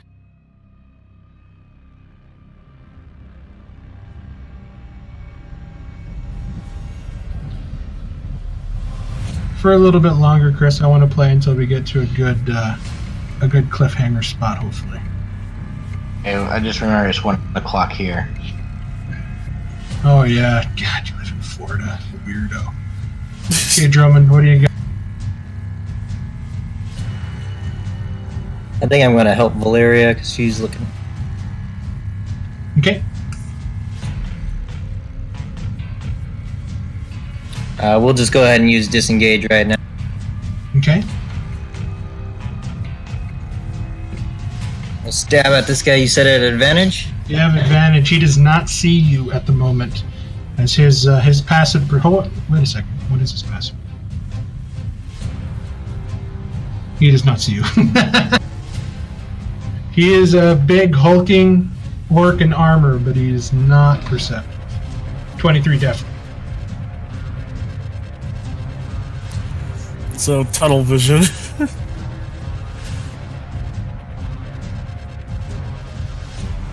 So 20 total. Wow. God damn, man. And I already disengaged, so we're going to just...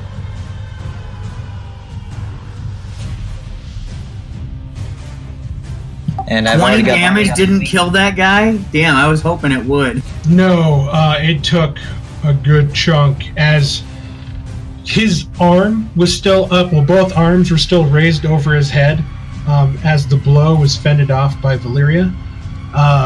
And Drummond managed to zip in there lightning quick with his wings up and found the weakness in the armpit through the plates and just before spinning around and flying off quicker than a bee sting.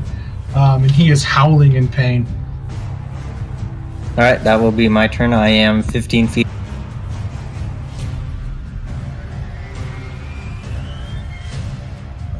This guy. Thalion, you're still on the wagon.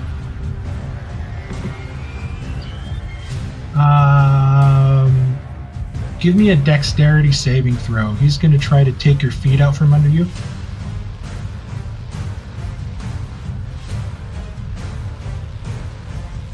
I don't think he's going to do it with his strength. Nope. You see him reach for your ankles to try to take your feet out, and you nimbly jump and land, getting ready to go, and that's his action. This goblin is going to go. I have too many notes in the fucking way. Hold on. 5, 10, 15, 20, 25, 30. He sees Leomorn, and he's going to try to shoot Leomorn. 21, Leomorn. You take 6 points of piercing damage as an arrow takes you right in the arm. Crap. 5, 10, 15, 20. Leomorn. 22. Oh no. 5 Yeah. points of piercing damage. So 11 total. How many are they? This orc. 5, 10, 15, 20. Professor Lovecraft. This orc is going to try to hit you with a great axe. Missing with an 11 as you move out of the way and it bites deep into the earth before he wrenches it free. This orc is... Oh wait, 11 is my AC. Are you serious? Yep. Oh, fuck me. Alright, you take 11 points of slashing damage. God damn. 'Cause he's And not plus wearing- dex. I don't wear armor. You don't... Say, what's your dex? 1 plus 1. God dang. Okay. Ooh, balls. I wasn't expecting that. Okay, so you take 11. It is Garshadow's turn. Nobody was able to take advantage of the fact that the cat was slightly off balance, but now he rights himself.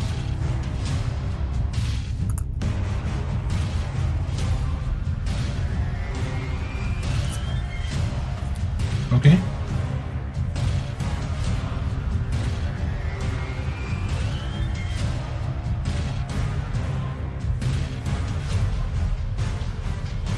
$16 just hits.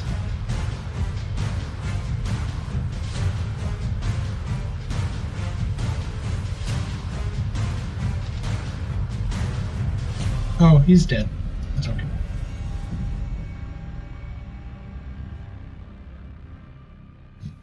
He only had 5 hit points left.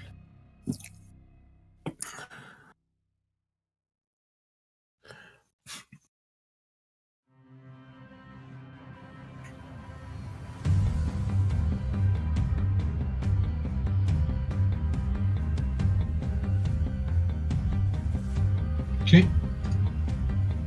This orc. 5, 10, 15. He's going to attack the sorcerer that shot him. Oh, Lamorn, I need a Constitution saving throw. All right. Okay, I need another Constitution saving throw. Okay, pass both. 15. Yep. Take 4 points of slashing damage, and I need another Constitution saving throw. And you still have concentration on Witch Bolt.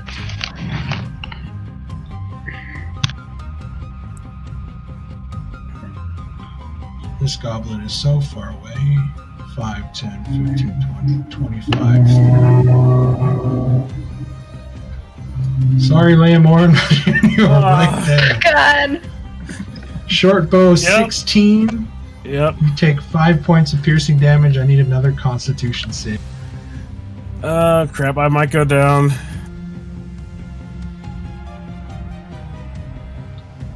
You've taken a total of 20 points of damage. Yep. I am just gonna keep holding that bolt till this guy is cinders. Okay. That goblin's turn is over. Elise, it is.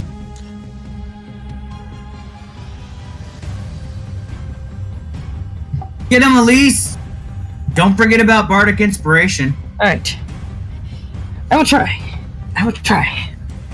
Okay, so the one that's in front of Leomorn, I'm going to attack. Okay.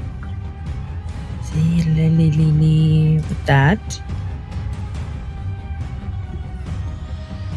For 16. 16 definitely hits. And then I'm going to do that. And as a bonus action, wrong button. I'm going to use a healing word. Okay. On Leomorn, so he doesn't die on us. I'm perfectly fine. And then I think I'm going to cast that at a second level, just in case, to be safe. Okay, you get 9 points of healing, Lamorn. Alright, and I believe that is it that I can do for now. Okay, you're just gonna fly above the wagon still?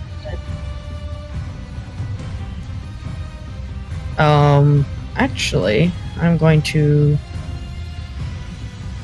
move here and here. One second. Oh, here. There we go. That's where I wanted to. And I'm going to come down to the ground because I saw the archeries took a shot at me. Okay. So yeah, I'm gonna chill out down here next to Thalion. 0. Awesome! It's the next 6 seconds of my life. I am going to have my horse take the disengage action and move away from Mr. Ugly over there by Valeria.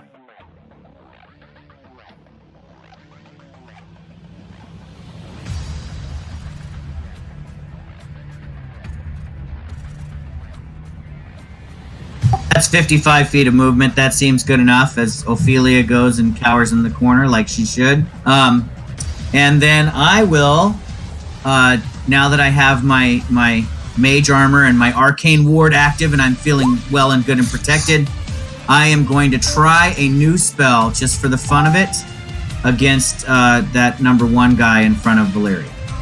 Okay.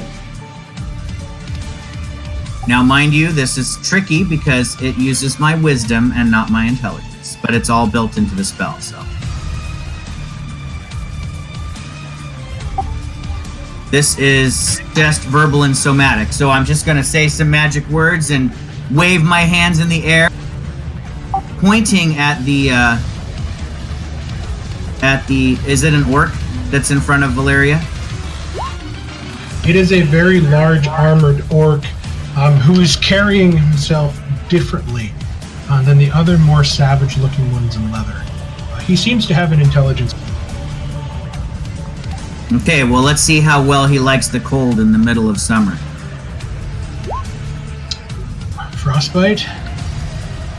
Yes, so he needs to make a con save.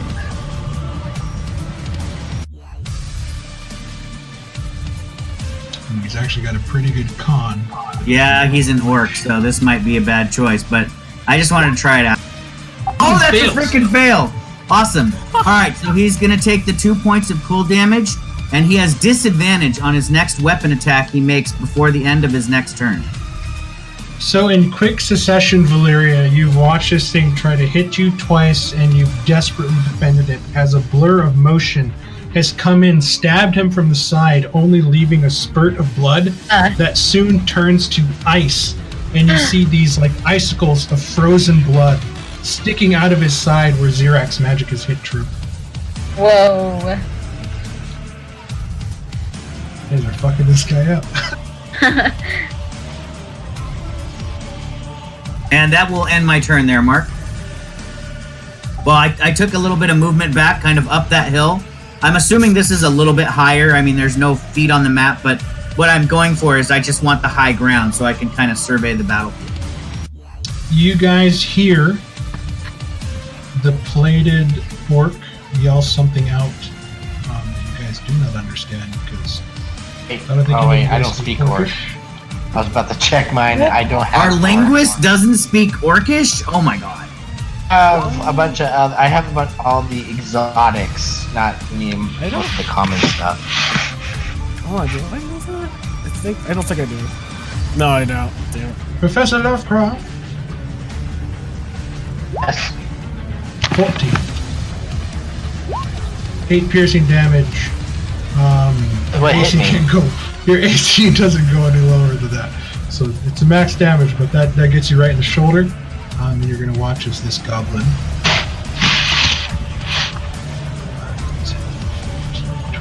25, 30. Oh, This bastard! goblin That was my good cloak. is going to spitefully shoot at Elise with a 16, doing 3 points of piercing. 5, 10, 15, 20, 25, 30. This goblin is going to spitefully shoot and try to hit Drummond, who's kind of caught his eye.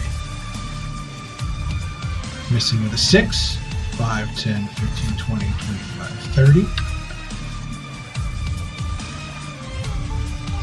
I don't think the priestess can do anything because she's too far away from the front. And whose fault is that?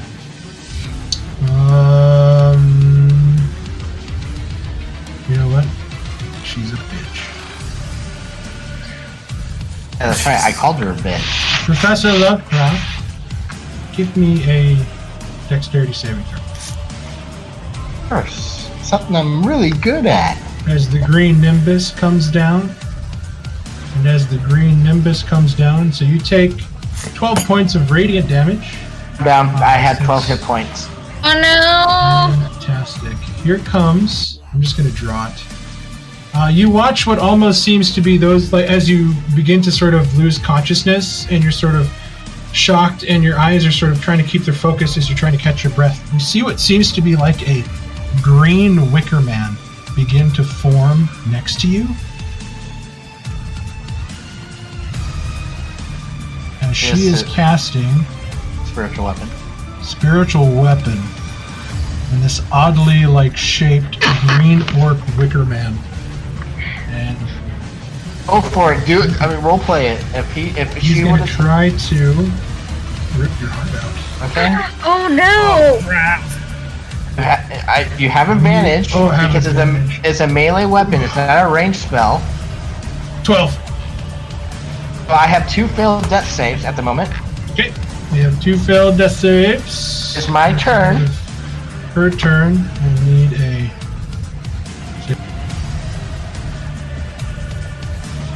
Oh, sweet baby Jesus. Here we go again. Dead. What? Dead. So you watch as the green monster just reaches in, boom, and you watch as the professor's body sort of convulses, Leomorn, as you are still sort of surrounded by these two orcs, and the Wicker Man sort of stands up in this very robotic sort of set, and now has its eyes locked at a different target. It is your turn, Leomorn. I lost my pen. Pen? I think she threw her pen. Okay, well. Shit. I wouldn't see where that would have come from either, huh? I'm too concentrated on this one right here. I mean, you're concentrating on a current spell on this one, and there's two motherfuckers right in front.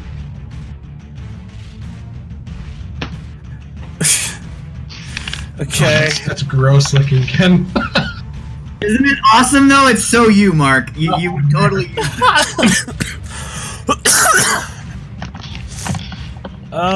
Nobody's selling her stuff. Okay, so Might go. if I use my action, I can still use a bonus action, right? Yes. All right. And technically, it's just your action to pump the magic in. I don't know if you have a bonus action spell, but you can even use a bonus action spells. All right. Okay. I am going to use my action then to see if I can't burn this orc into cinders. Okay, go ahead and roll damage for your. Where is it? I guess when I just had it. Just roll 1d12. Okay. You need to roll a 2 or higher. Not one S12 computer.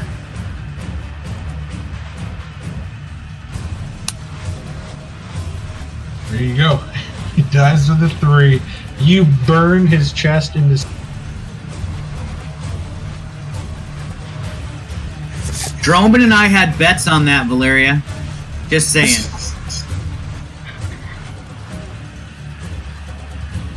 Alright, and then I'll look over at the other orc as I start chanting an incantation, and as the mist envelops me, I give one middle finger to the orc as I cast Misty Step, and I decide to back up.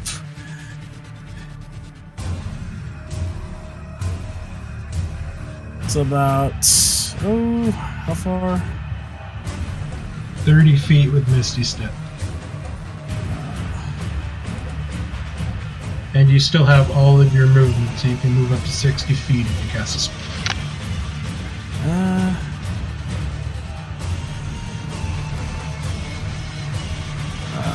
Crap. So I'll probably pop up about right here with Misty Step. Okay.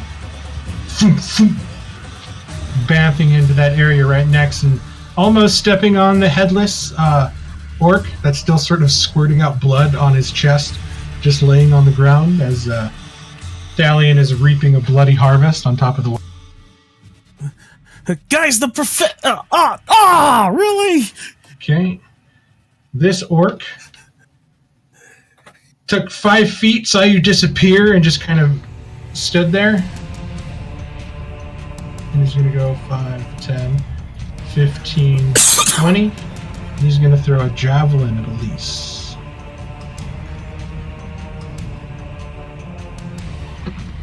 Not goblin. 12, I believe, misses you, Elise. As there's now a large, crudely made javelin sticking out of the side of the wagon. Valeria, it is your turn. I'm going to attempt to Ariana's Rose at Armored Orc. Okay.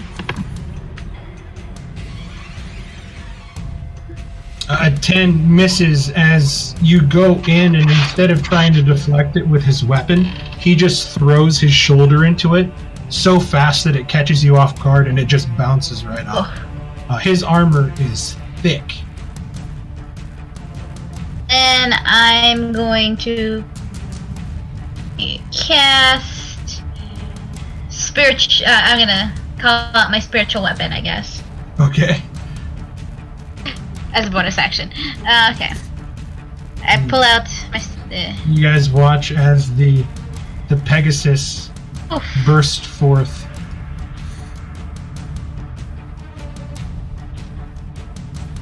And I guess that ends my turn. You can attack with your Yeah. spiritual weapon. Ooh, a 9 misses, however. This time, your magics have sort of stunted him, as now he was hit with unnatural cold, and now this large winged horse has sort of appeared out of nowhere. On his turn, he's going to yell something inarticulate again. He's going to disengage 5, 10, 15, 20, 25, 30. He's trying to make a run for it. Top of round 3. Lovecraft. Dead. You sit up, What's the? and that's where we're going to leave off today.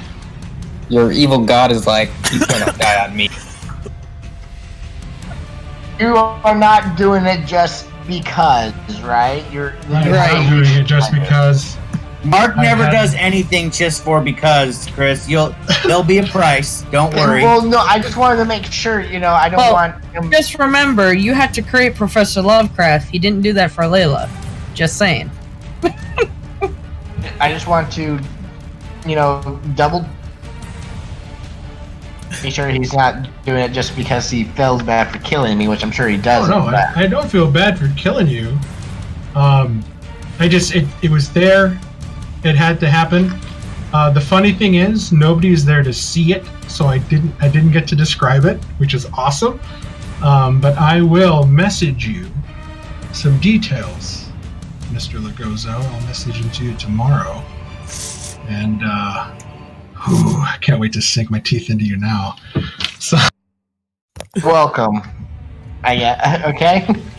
that was my cliffhanger I was hoping to try to end on, because I knew somebody was going to go down, That's but you were perfect. like perfect. So Mark, I have to admit, I'm a little bit jealous because I have a death scenario I want to try out on a player too, and I haven't gotten to do it yet, so I'm super anxious to see how yours plays on the table. I mean, you should really just invite Chris to your game, because he takes a lot of risks. Right, he does. That's why I say Chris is the double-edged sword. He takes a lot of risks, but there's a lot of rewards for the stuff he does. So, I dig. But yeah, thank you guys very much. We will pick up next Tuesday here at the Battle at the Mountain Pass, where it seems like most of the Greenskin Raiders that have sort of assailed you guys are starting to tuck tail and run, seeing as how their well-armored boss is he's having a tough go at it. So right on. We'll see you guys next time. All right, see you then. Thank you. Have a good rest of your night, everybody. Bye, everybody. Night.